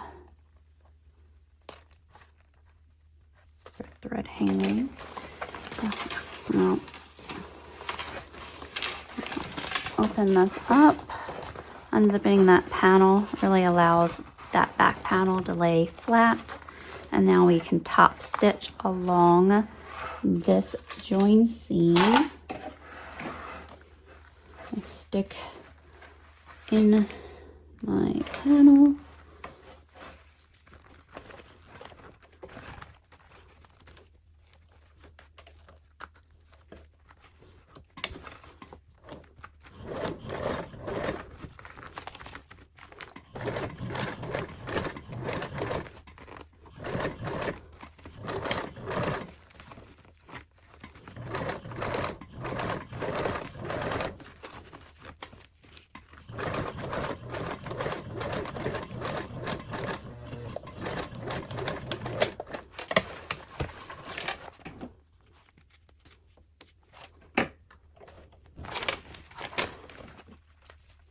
Now check that you are happy with all of your stitches before going ahead and inserting your piece of C2 stabilizer.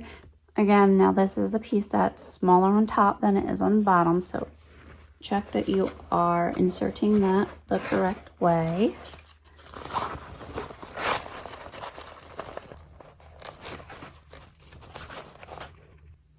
Once you have your back insert it. If you didn't insert your base earlier, make sure you do that now also.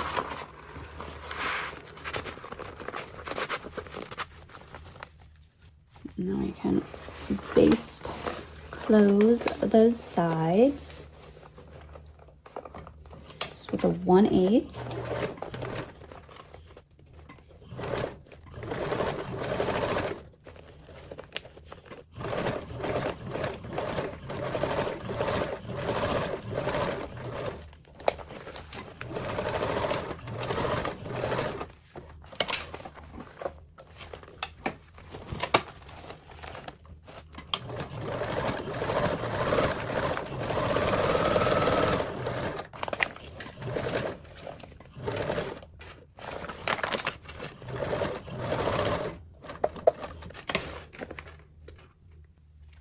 Now your main panel is done. I'm going to turn this right side out.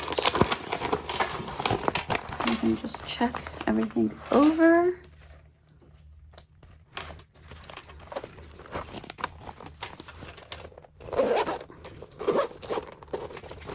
Now we can put this aside for now. We can work on our side panels. For our side panels, you'll need your ZE zippers plus their pulls. You have a pull for each zipper. Now, if you are doing a simplified version of this make and excluding off the side panels, then you will not need the zipper gussets.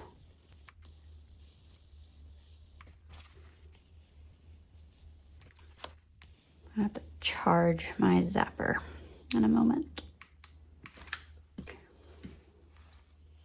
Now, I'm going to insert our pulls now. This is going to be a gusset, so it's going to be completely closed off. Unzip on each of my zippers.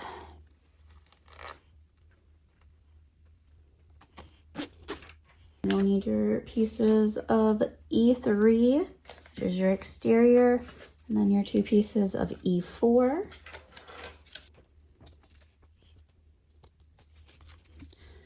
We're going to make sandwiches of our zipper. We're going to take an exterior and place our exterior right sides together with our zipper tape. And then we're going to take our lining, and the right side of our lining is going to touch the back of our zipper. So when you go through this will be right side, and then your zipper will be right side up, and then your lining will be, then your exterior will be right side down. Prep my other one. If you want to do it a different way, you can say that your fabrics are going to be right sides together, and then with your zipper tape facing right side up, you're going to slip that in between to make your little gusset zipper sandwich. We're going to sew these with a 3/8 seam allowance.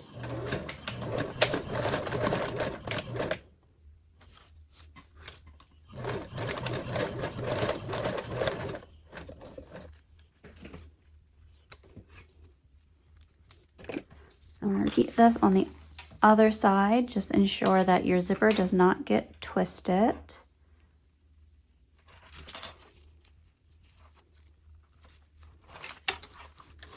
Again with that 3/8.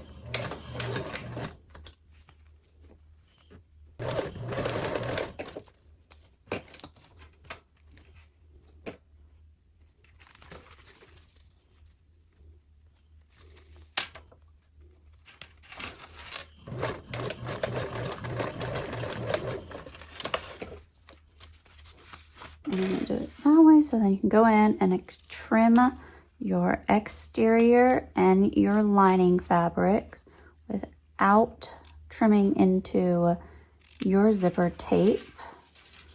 That will leave your zipper tape uncompromised and lead to a stronger make. And you can turn that right side out. Find your 2 pieces of stabilizer of E5 and stick those in the middle.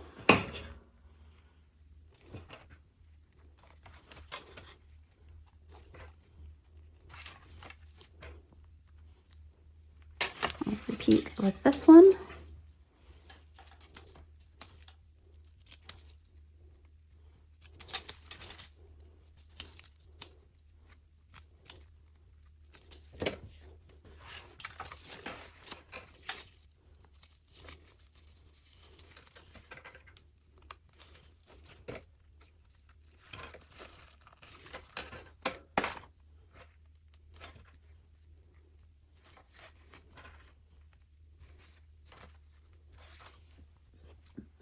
Now I can sew around the perimeter with a 1/8 seam allowance. And then you can always double check to ensure that you do have your pull on before going around and closing this up.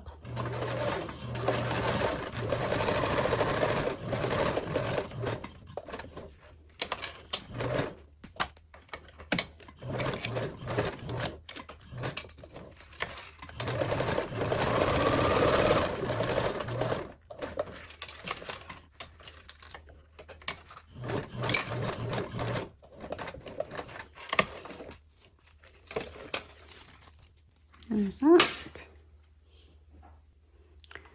Now we'll repeat with this one.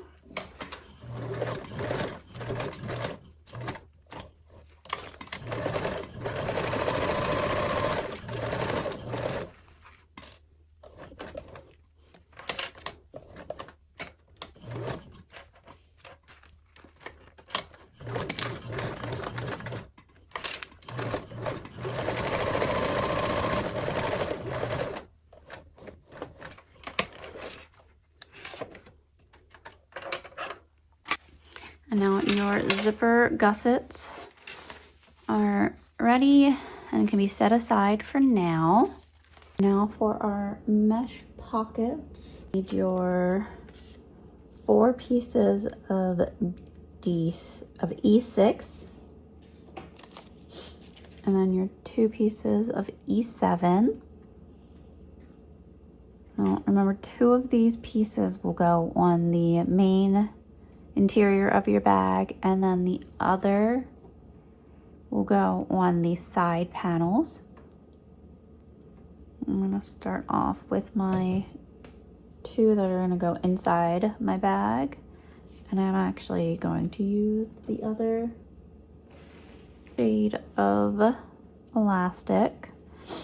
Now in step 25 it gives you a measurement for these fold over elastics, and then you will take and find the center of that, and then from there you will take the measurement that they give in step 25 and measure down from your center point on both the left and right side. So then you will end up with 3 markings on your fold over elastic.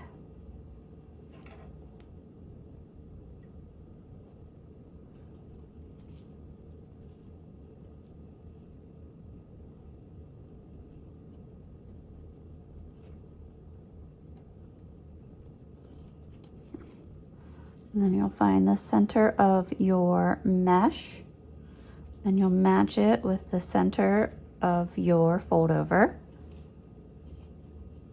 I'll place a clip in the center of that mesh.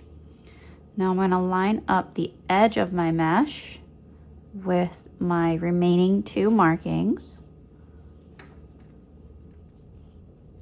And this is similar to what we did in step 5 for that divider pocket, where your mesh doesn't quite fit and we'll have to slightly stretch in order to get it to fit. I'm going to sew with a 1/4 seam allowance. I'm going to start off until I get to my line.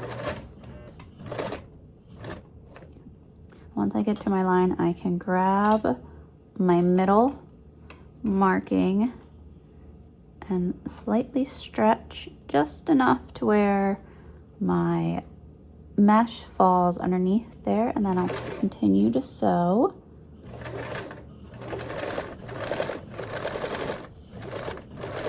Get to that marking, place my needle down, and grab my other end and lightly stretch.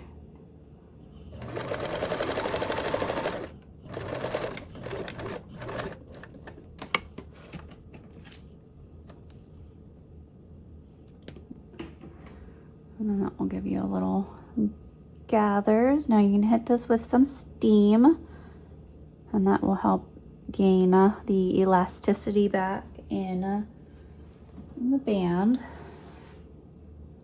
or in the fold over.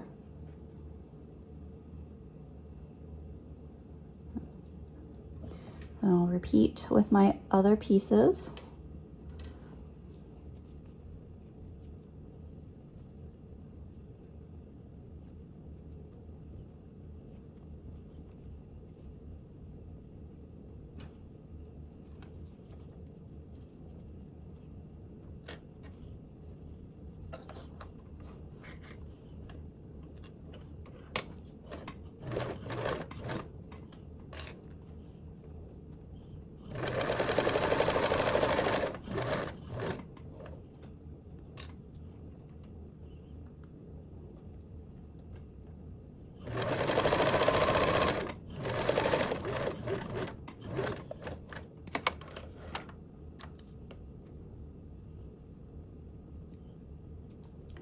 My interior 2 are ready, and then I'll continue for my other pieces.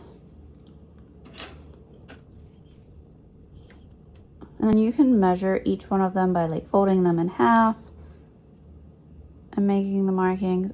I just find it easier to transfer the markings.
Now all your 4 big pieces are done, and we're going to move on to our remaining 2 shorter pieces, but it's the same process. Matching that center and then matching the ends and slightly stretching.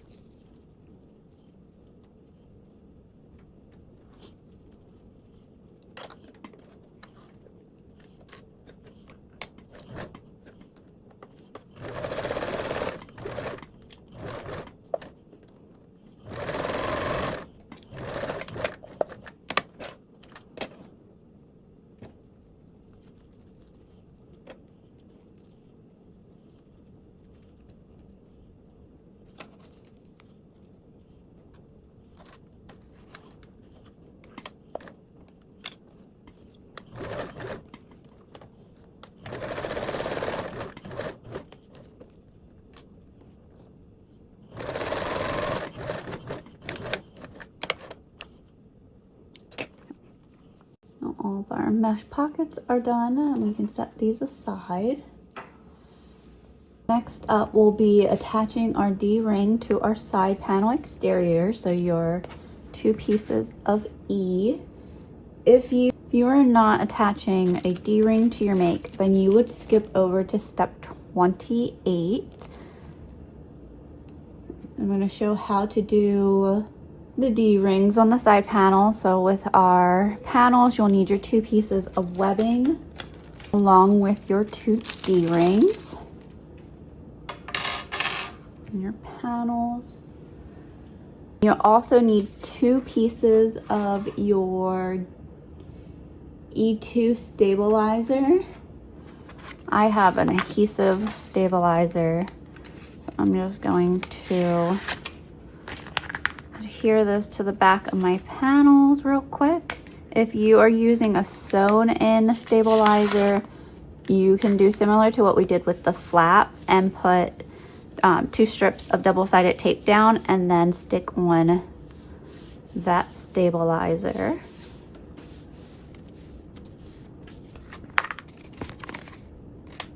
This is just a self-adhesive 1mm foam.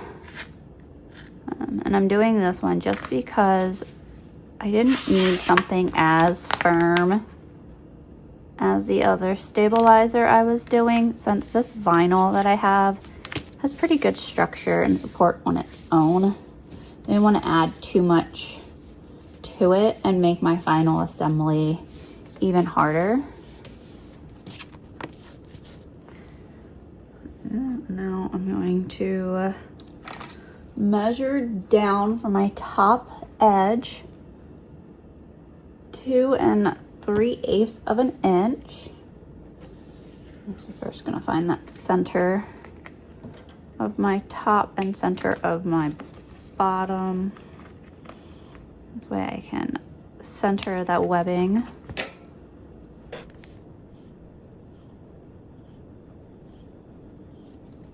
And you'll do that to both of your panels.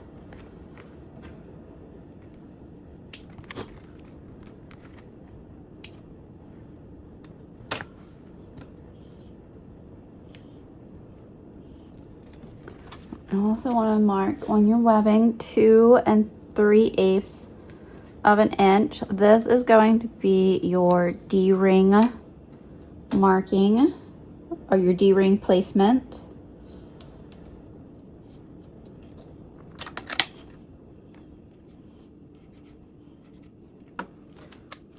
And singe the edge of my webbing. This will prevent the webbing from fraying.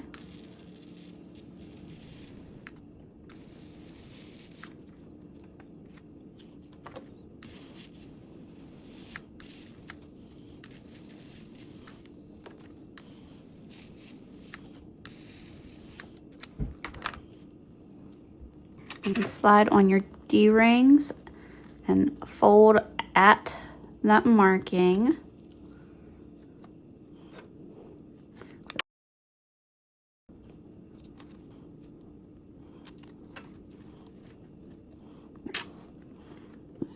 And then we'll place a piece of double-sided tape down the middle of our webbing.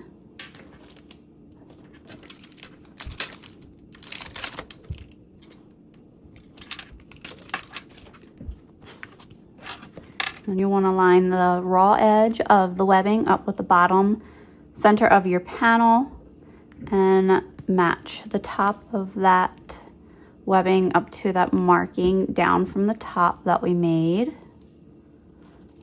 Remove this backing of my double-sided tape.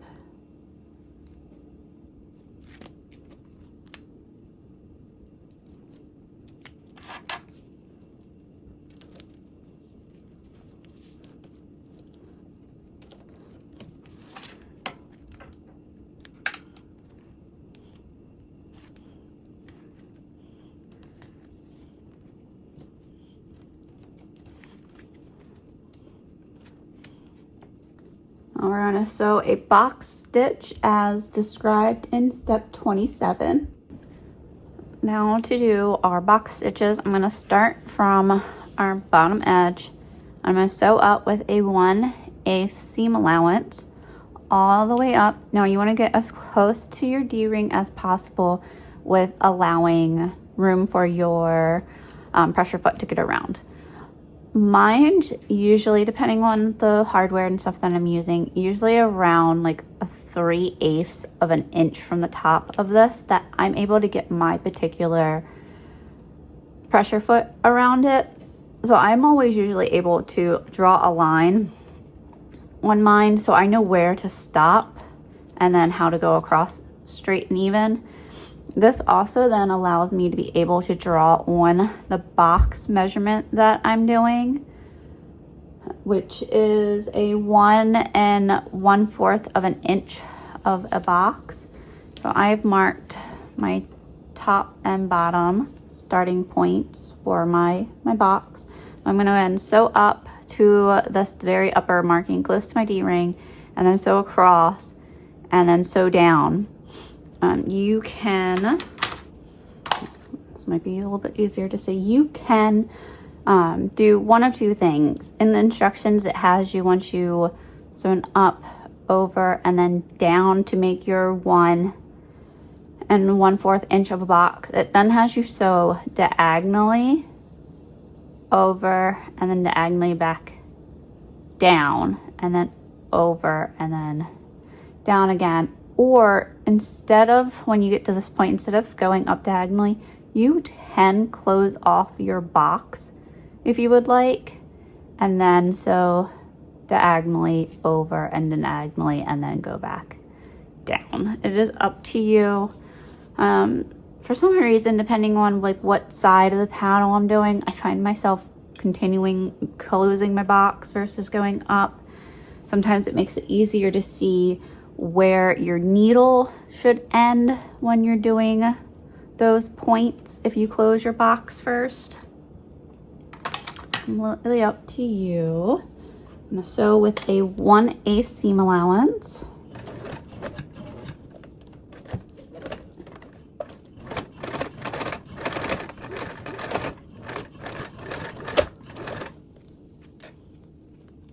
Just want to make sure that your webbing ends are staying underneath your webbing.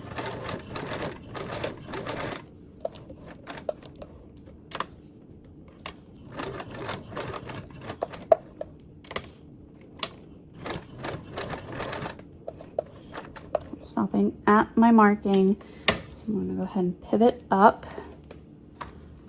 I'm actually going to grab a ruler and stick it next to my needle, and also align it so it's flat with my sewing machine bed.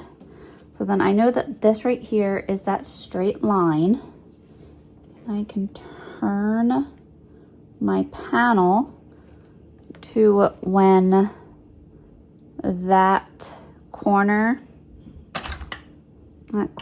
of my stitching is right in that path of this. That way I know that this is a straight line, and that my box would then, the X in the middle, will be centered. Now my pressure foot is hanging off a little bit, so I'm going to stick some vinyl underneath there just to make it a smoother transition.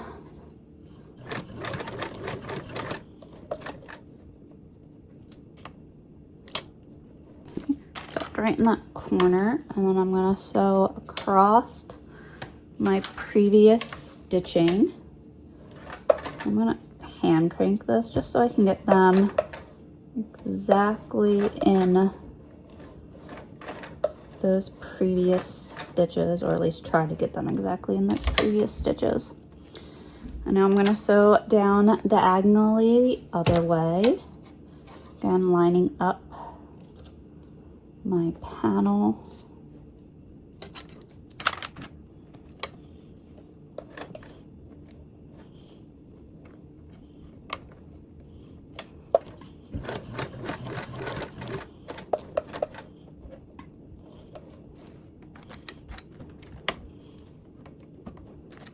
And I'll sew across. Now we can sew down to our bottom.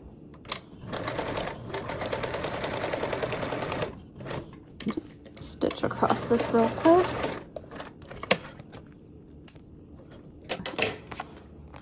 So now there's that, and you'll repeat on your other panel.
And there's that one. Both these. Now for our side panel exterior lining and mesh assembly. So we'll need our exteriors, 2 pieces of our E1 lining. These are the ones that you'll want for those zipper flaps on the side. Unless you're doing a simplified version, then you'll only have the 1 set of E1s versus having 6 of them. We'll just use 2 of them for now. So we'll have our exteriors, 2 of our linings, and then our pieces of E7 mesh. Now this is that shorter length of mesh versus, I think these are the tall ones. You want your shorter ones. You're going to take those along with 2 pieces of your elastic. Take one of our panels and you're going to place your lining right side up so that the wrong sides are together. I'm going to clip around it real quick just to help keep this lining in place. And repeat for my other panel.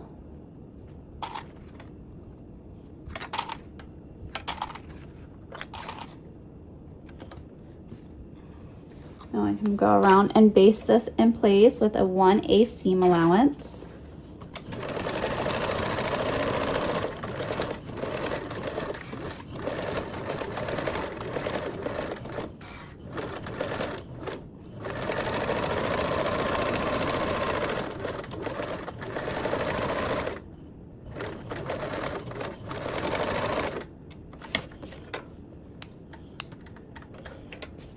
There's one, and we'll repeat for our other panel.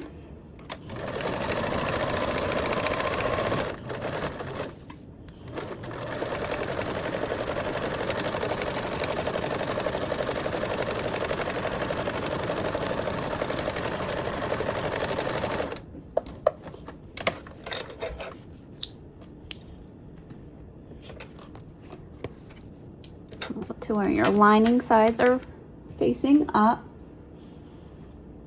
We'll attach our mesh. What you're going to do is line up the bottom of the mesh with the bottom of your panel, but we're not going to clip it. You just want to make sure that you have enough mesh at the bottom. And line up our side of our mesh.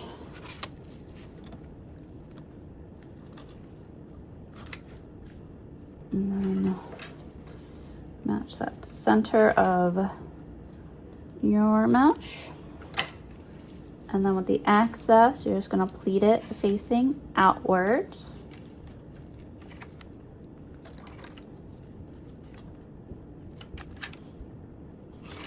And then from the top of your panel, we're going to measure down 2 1/8. And then with your elastic band, just below that mark,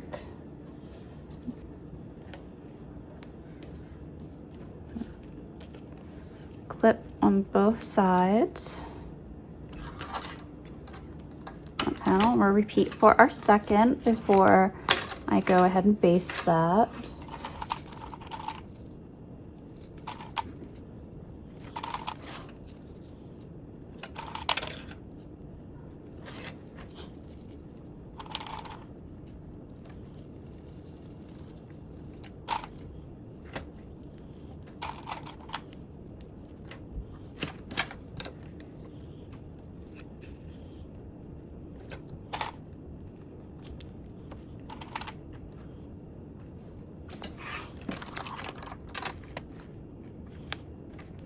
And now I can baste on my elastic and baste around my mesh pocket.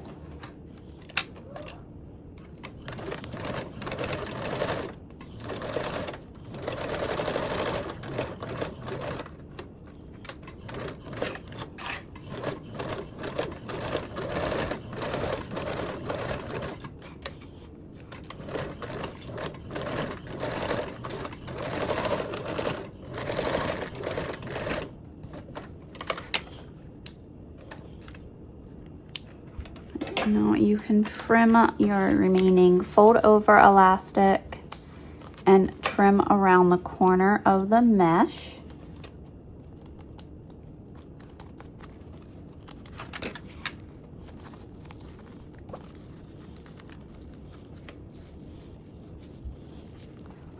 There's that pocket. And repeat on the other panel.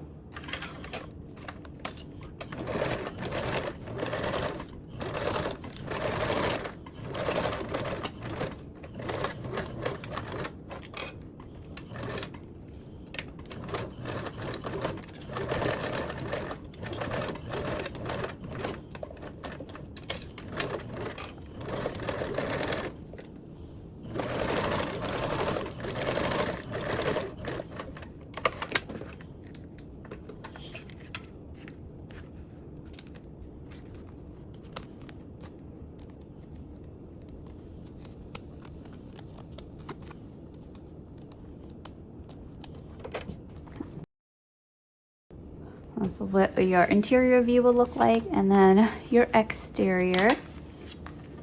And we can put these off the side and move on to our side panel lining with stabilizer and mesh pocket assembly.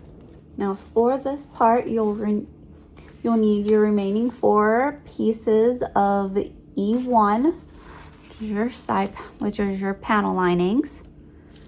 And then your 2 stabilizers of E2 and your remaining 4 pieces of mesh of E6. Now I have my linings and they're 2 different colors because with this panel lining, this is the divider between the interior main compartment and the side linings of the side pockets. So these will go on my interior part of the bag and this will go on the panel of this. So I will need 1 of these right side up and place our stabilizer behind it and make a sandwich of our other lining so that our wrong sides are inside and our right sides are facing out. Clip real quick and repeat on this one.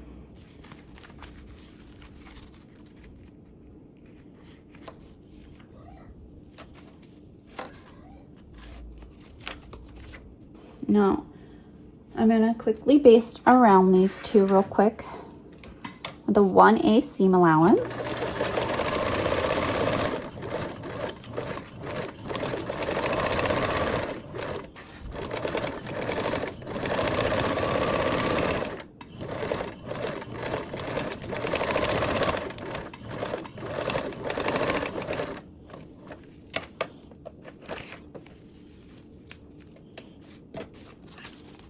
And repeat on the other panel.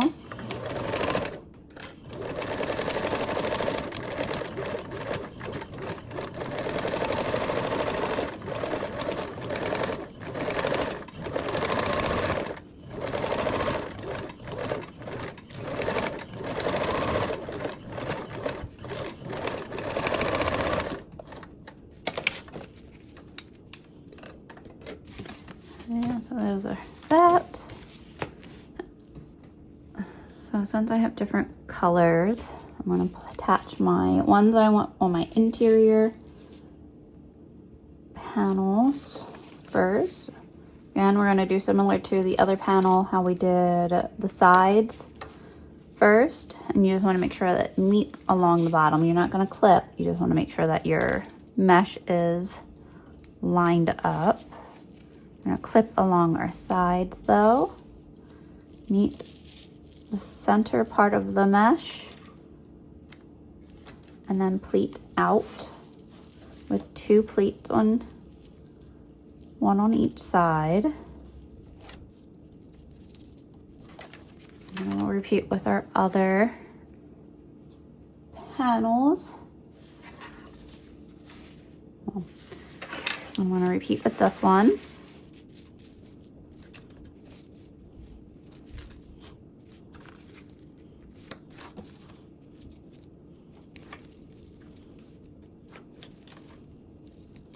I'm going to flip these over and do that with the pink ones.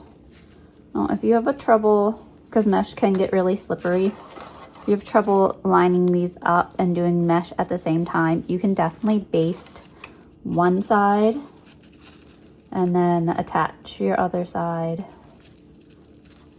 You could even attach them to their panels first and then attach the panels together as a whole.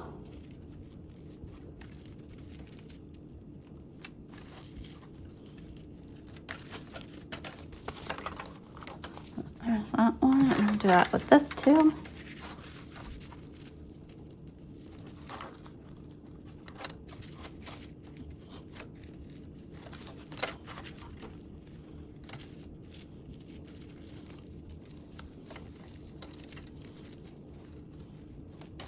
And I'll base with that 1/8 seam allowance.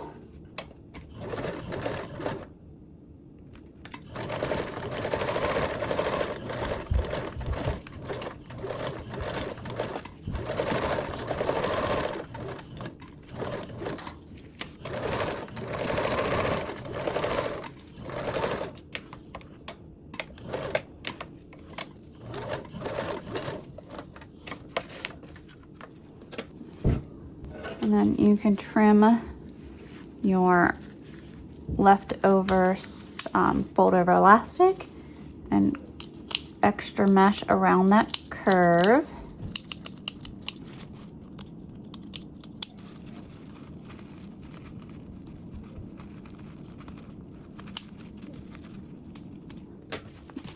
And that one will look like, and you'll repeat with your other panel.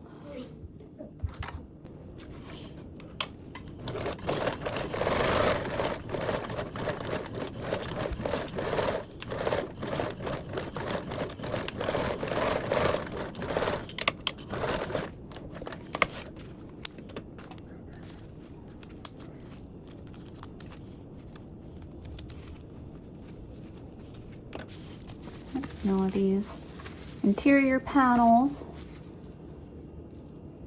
are done. You'll have your 2 lining pockets with your mesh, and then 2 of your exterior ones with a mesh and an elastic. I'm going to keep our exterior panels with us for right now, and I'm going to put our lining ones off to the side. With our panels, we're going to want to mark our center points. I'm also going to find the center of my side. This will help with lining up the zipper gusset.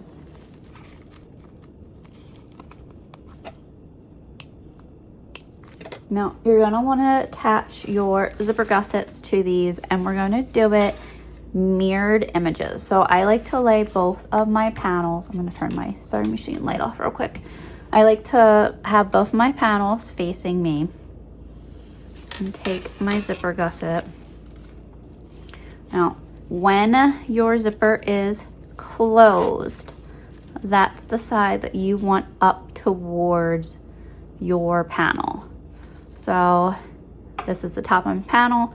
Here's my closed zipper gusset. I'm gonna find the center of this gusset real quick. And that's going to be my one that I match right sides together along that center point. Real quick. And mark that there. That way I know when this is closed, my zipper will be up at the top. Now I'm going to attach my other gusset on the opposite side. Again, turn this.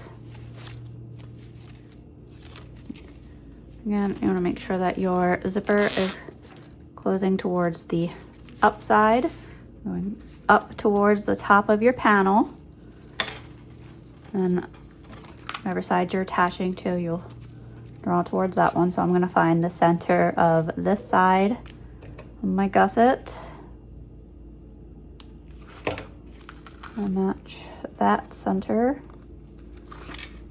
with that one, ensuring that your zippers are closing upwards, and unzip them in a moment, and that you have them on opposite sides when they're facing up, because you're on mirrored images. And you can unzip and take your inner part of your zipper and kind of pin that up out of the way real quick, just so that doesn't get worked in. And we'll do the same thing with this one. Unzip so that your zipper is at the bottom of your gusset. Take that inner side of your zipper tape. And we're gonna clip it up so it's out of the way. Now you can go around and continue to clip your zipper tape around your panel.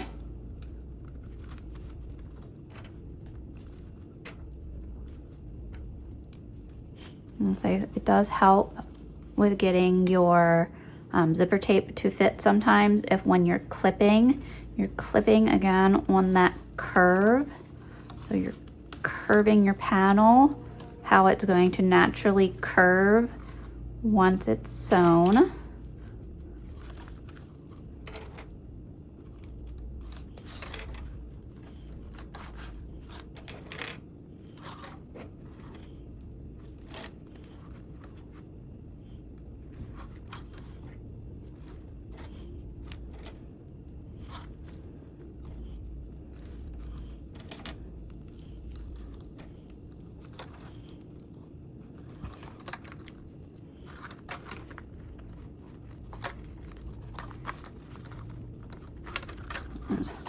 That one clipped, and I'm going to go ahead and clip this one around.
Now you'll again ensure that when your panels are up and your zippers are both at the bottom part of your panel, so that way when they're zipped up, they close towards the top. I'm gonna go around both of these and baste with a 1/8 seam allowance.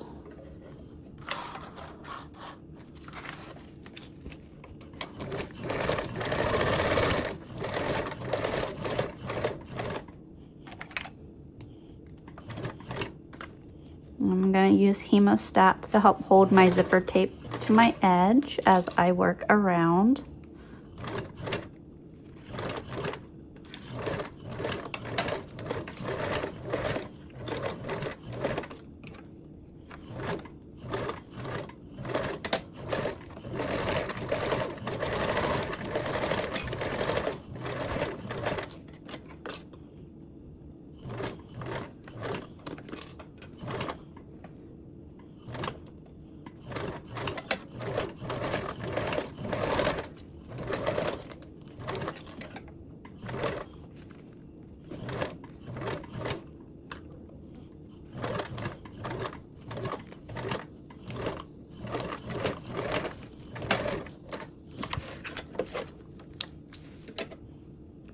Repeat on our other panel.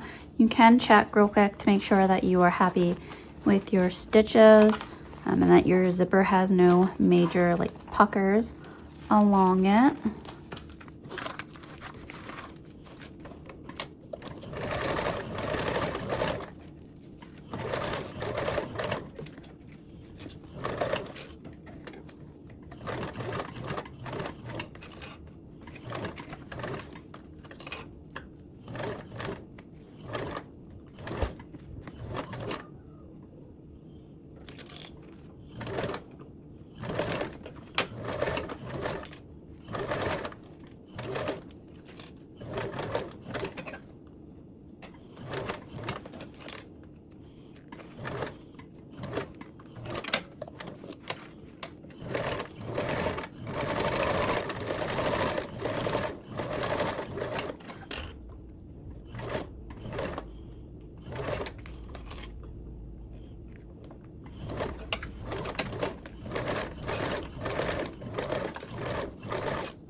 Those. You ensure that you have, again, mirrored images and that your pools are there. You can kind of give it a test zip too.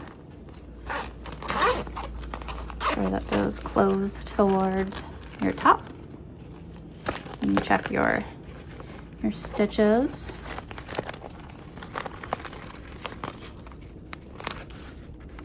And you baste it on.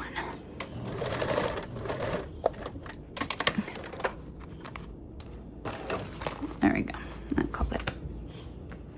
Now we're gonna cover our edge with binding. Put this one off to the side so I don't keep hitting it and sliding into it.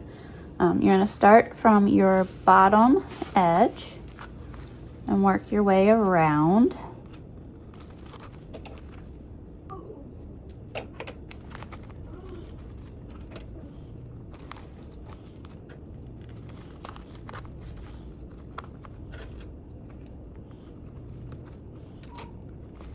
Start a few clips and then I'm going to sew and put it on as I sew. You can totally clip all the way around if you would like. I am using a fold over elastic for this. You can just use regular binding. Mine is a shiny fold over elastic, but what I'm going to do is I'm going to put that shiny side down so I get the effects of the matte versus the shiny. I'm going to sew this on with a 1/4 seam allowance. I'm going to do my binding as I go to get a nice tight fit around the curves.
And then leave a little extra for an overhang, to then fold back slightly.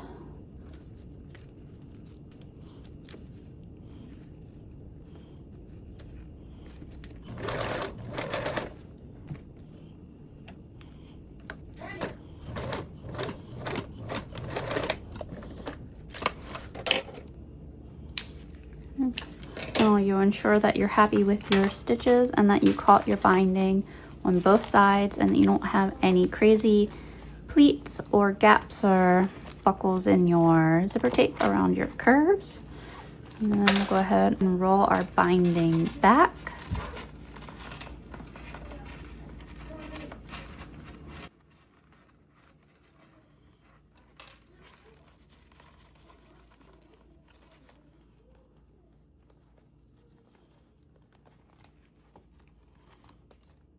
Okay, we'll double check to make sure that you're happy with your stitches, that your zipper gusset closes with the zipper towards the top of your panel. And then you'll repeat the same process for our other panel with doing the binding.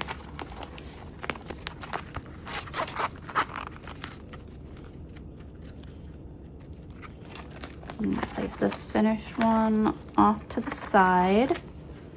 And then repeat on this panel. Start again my binding towards my bottom. Just placing a few clips just to get me started.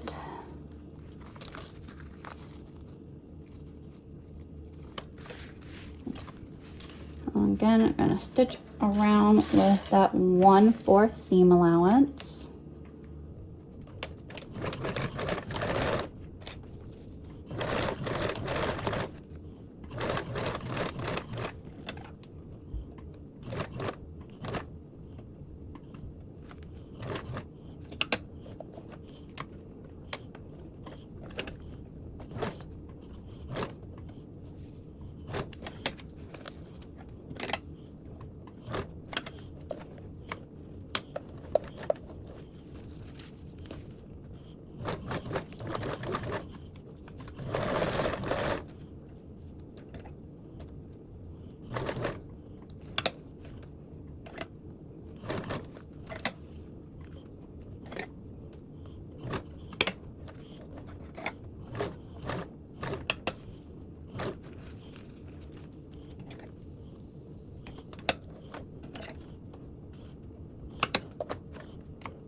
I'm gonna leave some overhang.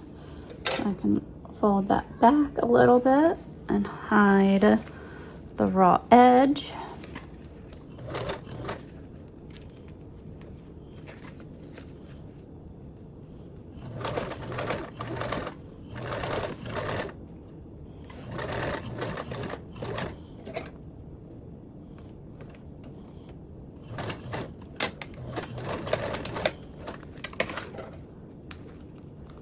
And then again, go around, make sure that you are happy with those stitches and that you caught your binding on each side. I did not on this one, so I'm gonna go back over.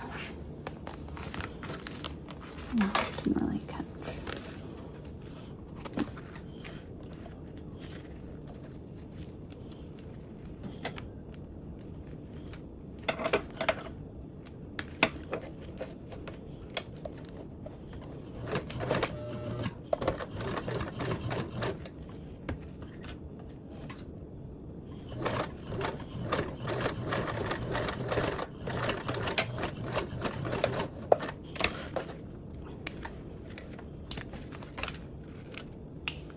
There we go. Last time I was able to go over my previous stitches and catch that bit of the binding.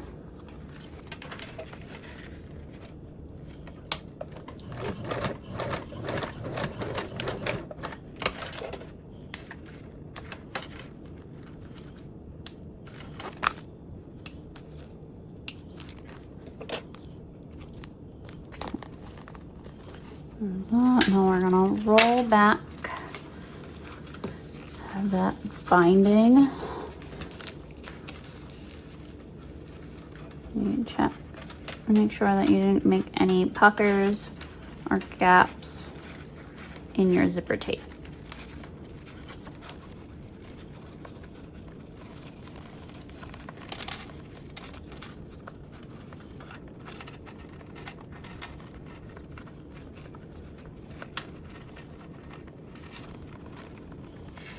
And you can ensure that your zipper does close towards the top of your panel and that you are completely happy with your side panels.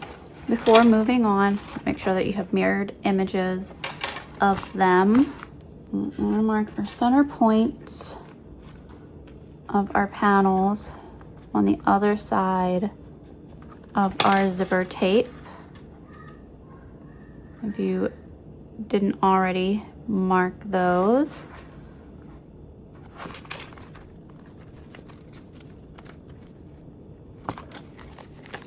And mark the other side of the center of this gusset, because I definitely did not mark that.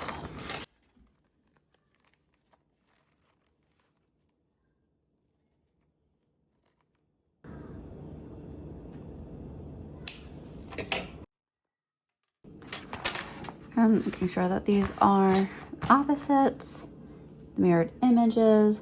Now unzip your panels.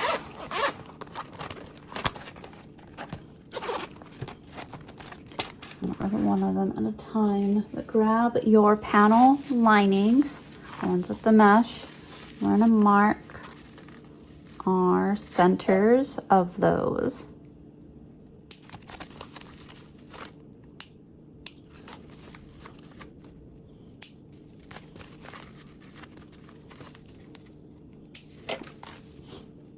Now this is where it helps to see the two different colors. So with your panel lining, right side up, you're going to match your zipper. Your zipper tape. So it's also facing right side up. So that your zipper will curve around that way and you'll match those center points. So when you're looking at it this way, with both of your panels right side up, and your zipper tape also then be right side up. So when you zip this closed, it becomes a little pocket. Matching the points. And now it will clip around and your back side will end up looking like this.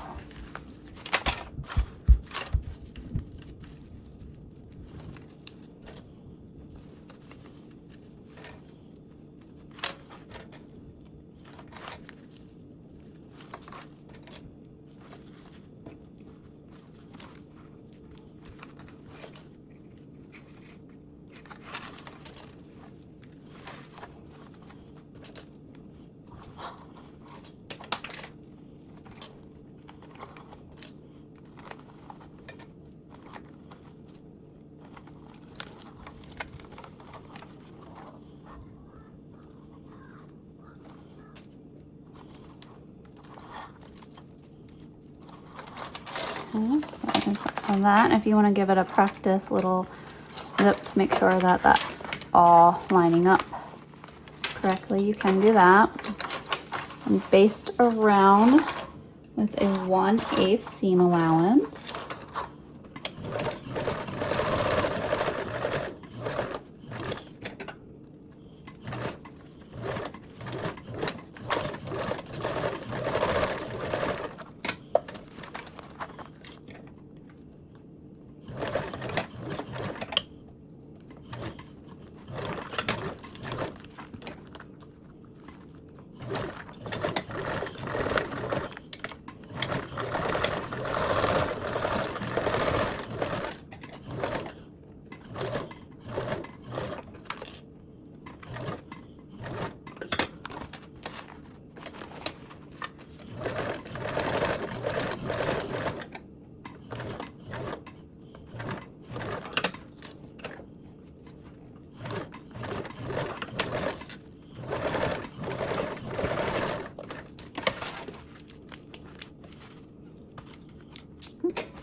You can crack the zip of that up, which I haven't really worked around my binding too much, so I'll take a little extra second, but maybe there. And that's how this one will look. And then we'll repeat the same thing for our other panel.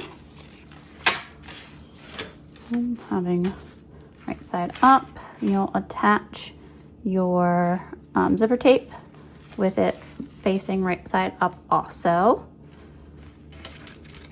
Around, and when you get to your gusset, it will be clipping in.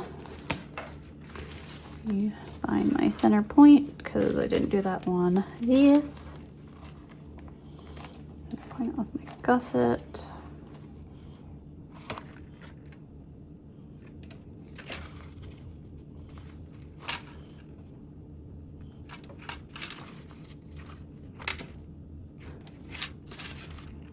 Matching those. Remember, lining of your outer compartment right side up, and then zipper tape will also be facing right side up.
That one, and then we can baste it.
And you can check out all your stitches.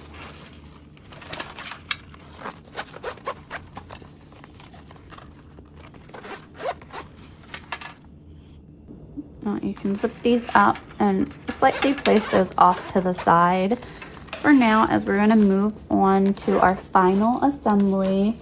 We do want to be able to have room to mark some of our points. And just make a quick note that make sure that your raw edges are all on the side of your interior panel. When you open up your little zipper pocket, there should not be any raw edges at this point. They should all be on this side of the panel. Final assembly time. We are so close to the end.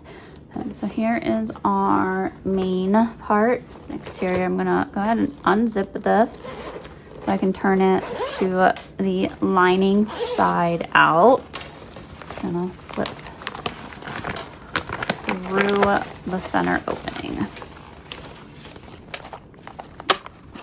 Like that. Now you're gonna find the center points of your bag, of the top and the bottom. They end up being your midpoint of your base and your front center where the handle hits. So So I match up my linings at the base, match up my base pieces where they conjoin first, and then that will make my center bottom. And then from there, I work up, keeping my fabrics even and together.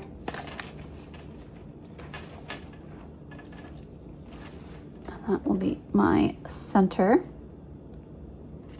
top. You can then meet your top and bottom and move your fabric out so that you can find your back center, and that's where your gusset will line up on the back panel. And do that on the same. On the other side, again, matching those join seams so I can find my bottom center. And then work my way up.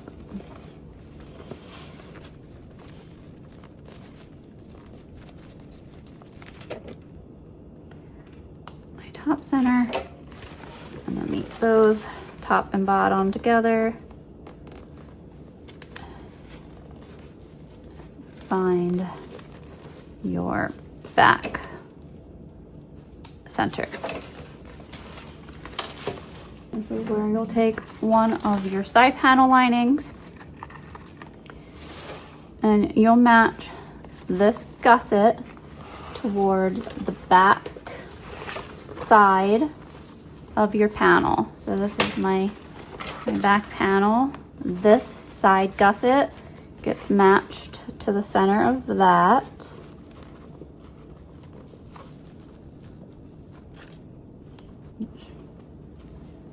Ends up matching your pockets.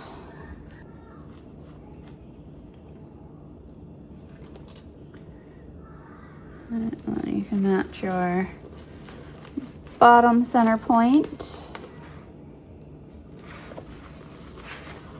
And top center point.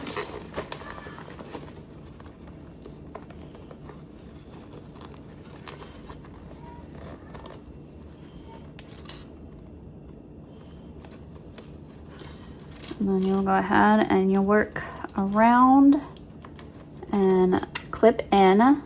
Now, it does help to clip and to sew this with this panel zip shut. However, if you find that too difficult, you can definitely unzip this panel.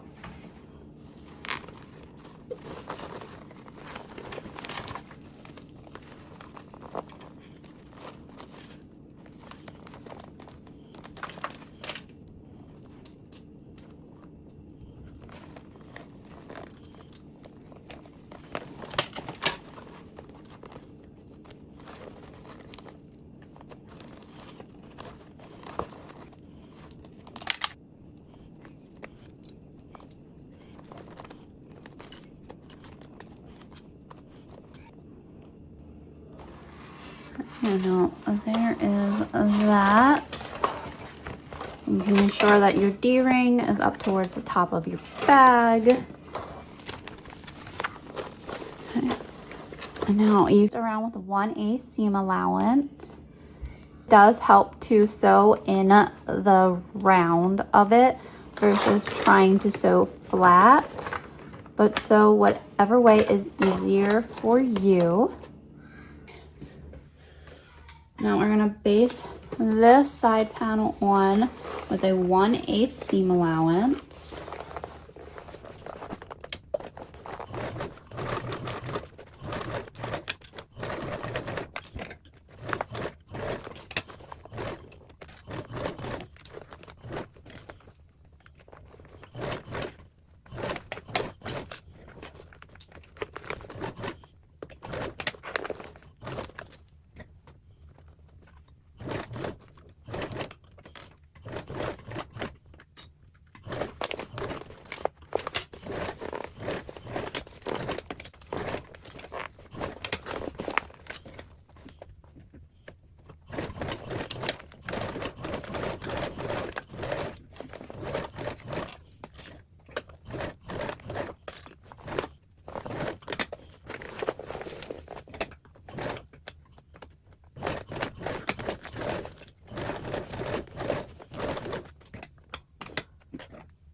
Go ahead and check your stitches to make sure that you are happy with them and that you don't have any major like pleats or gapping going on. This side will be easier to check than your next side. You can more easily turn this out. Just want to make sure that everything is aligned really well and that your panel is up towards your top. Then your zipper's closing, and then you can check your alignment on your back. Now, if that was a difficult sew, you can try unzipping this pocket and then sewing and doing your binding with this pocket not zipped up. Turn this back to the lining side out.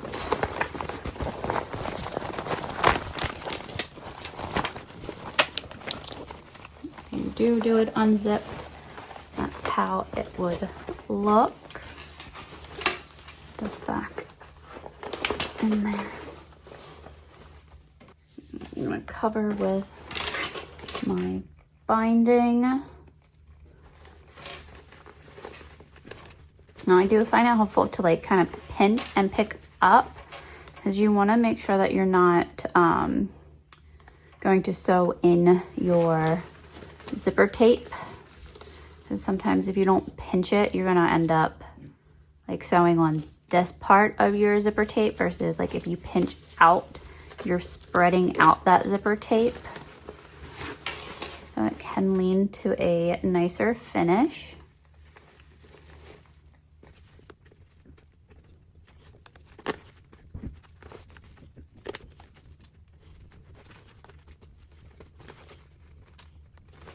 And then this one I'm actually going to go around and clip all the way around just so I can make sure my zipper is where and how I want it.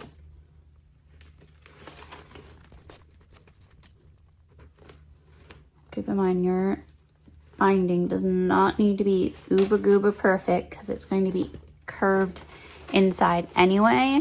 So like my back side will be nice on that side, but this little part that's going to be tucked in, I'm just doing a simple little fold to make it easier.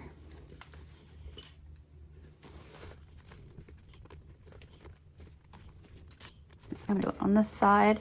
I'm gonna have them both facing down.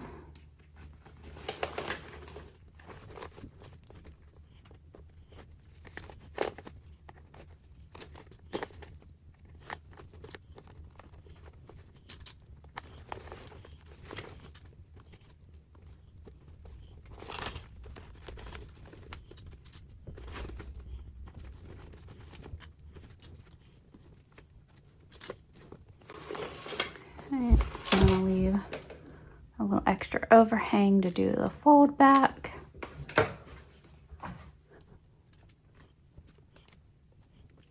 Put my tail to another clip so it's up out of the way.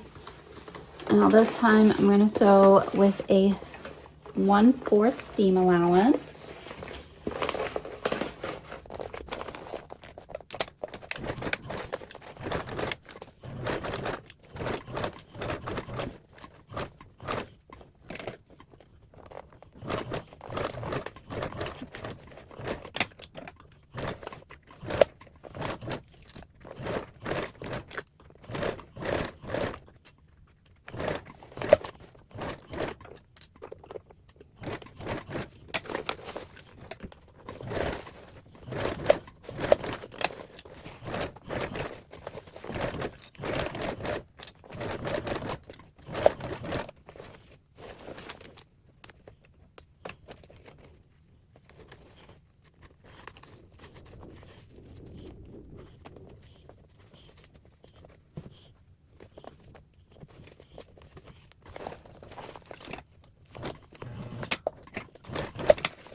And then go around, check that you caught your binding on both sides and that you are happy with your stitches from your binding standpoint. They don't have to be perfect because, again, remember, that's going to be turned in and you won't see all the stitches.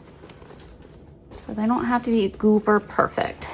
Enough that you are happy with them. The most important part is to go in and check to make sure that you are happy with how everything caught and is laying on an exterior point of view.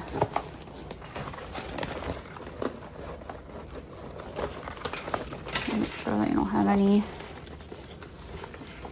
puckers and folds going on in your zipper tape.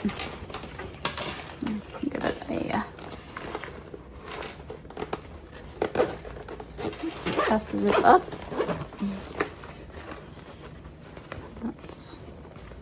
I'll need to work out my binding, but there's that one side. Now we'll repeat for our other.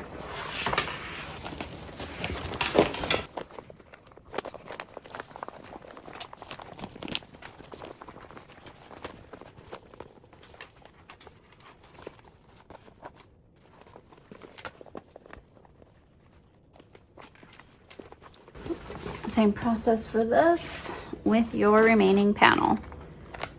I have all my markings made. I just need to line them up.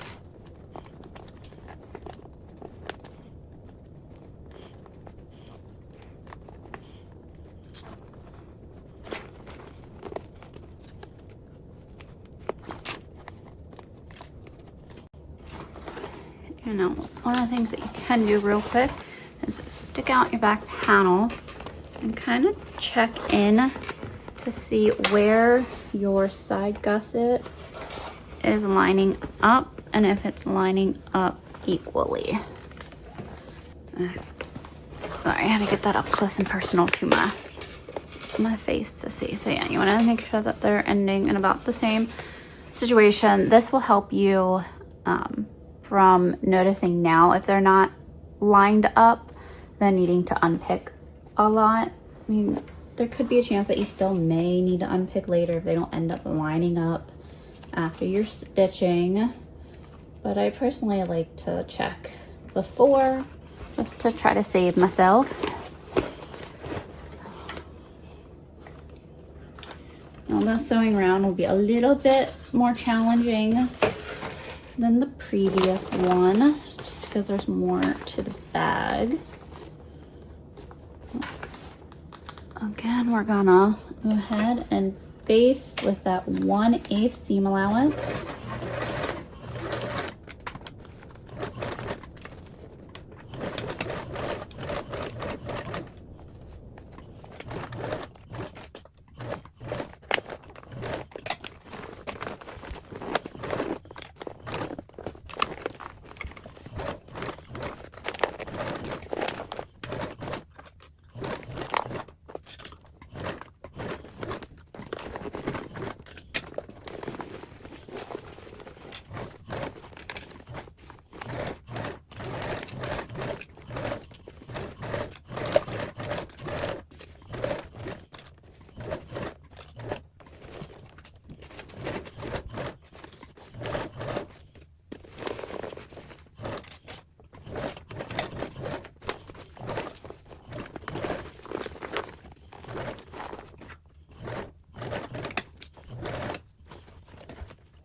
And again, quickly check your stitches to make sure that you got everything.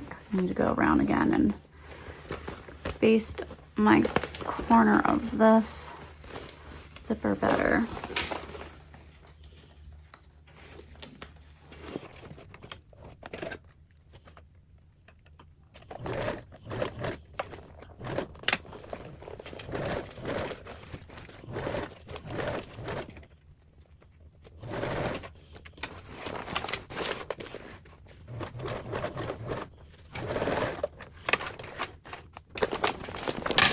There we go, I caught it.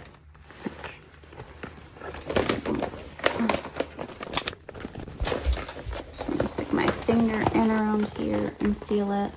And be best to turn out your bag. I don't feel like doing that right now. I might regret that when I do the binding, but we'll see. We will see.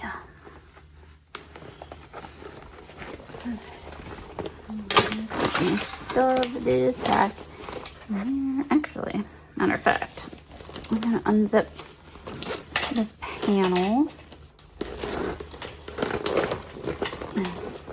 That way I'm not fighting with the stabilizer that's in this panel when I'm trying to maneuver my bag. And shove that in there.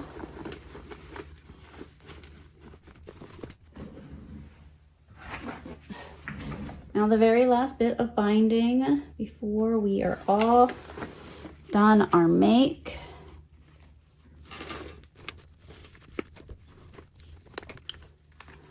And just like the other time, I'm going to go around and clip just so I can push down and out that zipper tape.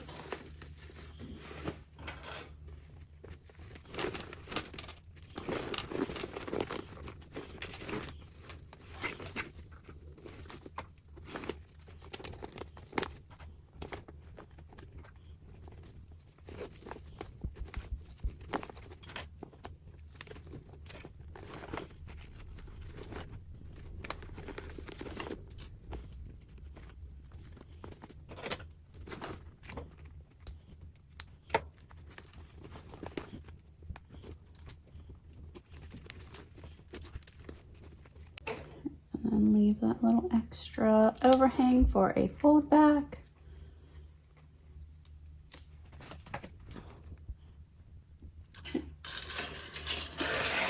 Extra clips out of my way. And now we're gonna do our final row of stitching. I'm gonna do that with a 1/4 seam allowance.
go over, make sure that you caught all of your binding and that overall you're pleased with your stitches. Go ahead and tack that back down. Let's check our stitches on the other side. That's the super important part. So turn your bag right side out. Turn this off.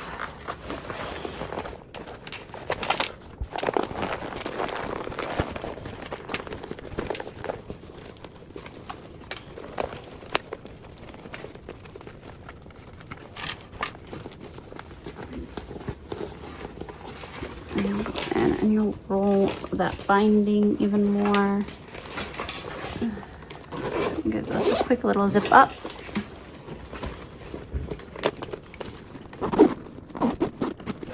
And then you can ensure that your gussets in the back stopped and started around the same point so that they're even.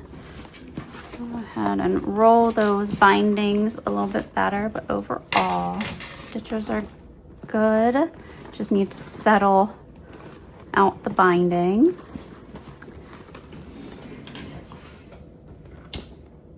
So here is your finished PackMate. And then you got your two side, your mesh pockets and a little mesh, a little elastic band.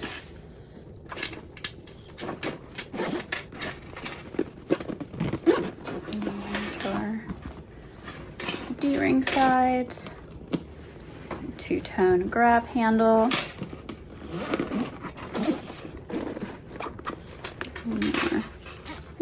unzip that now.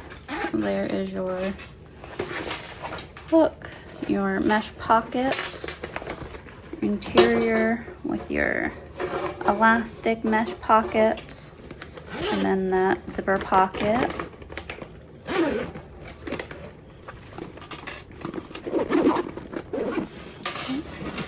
Go ahead and stuff this and let it set for a little bit to help roll out those binding edges. So this is our finished PackMate. I hope you enjoyed making this as much as I did today. Go ahead and give this video a like, and if you aren't subscribed to my channel, please consider doing so. Happy stitching, everyone. Bye.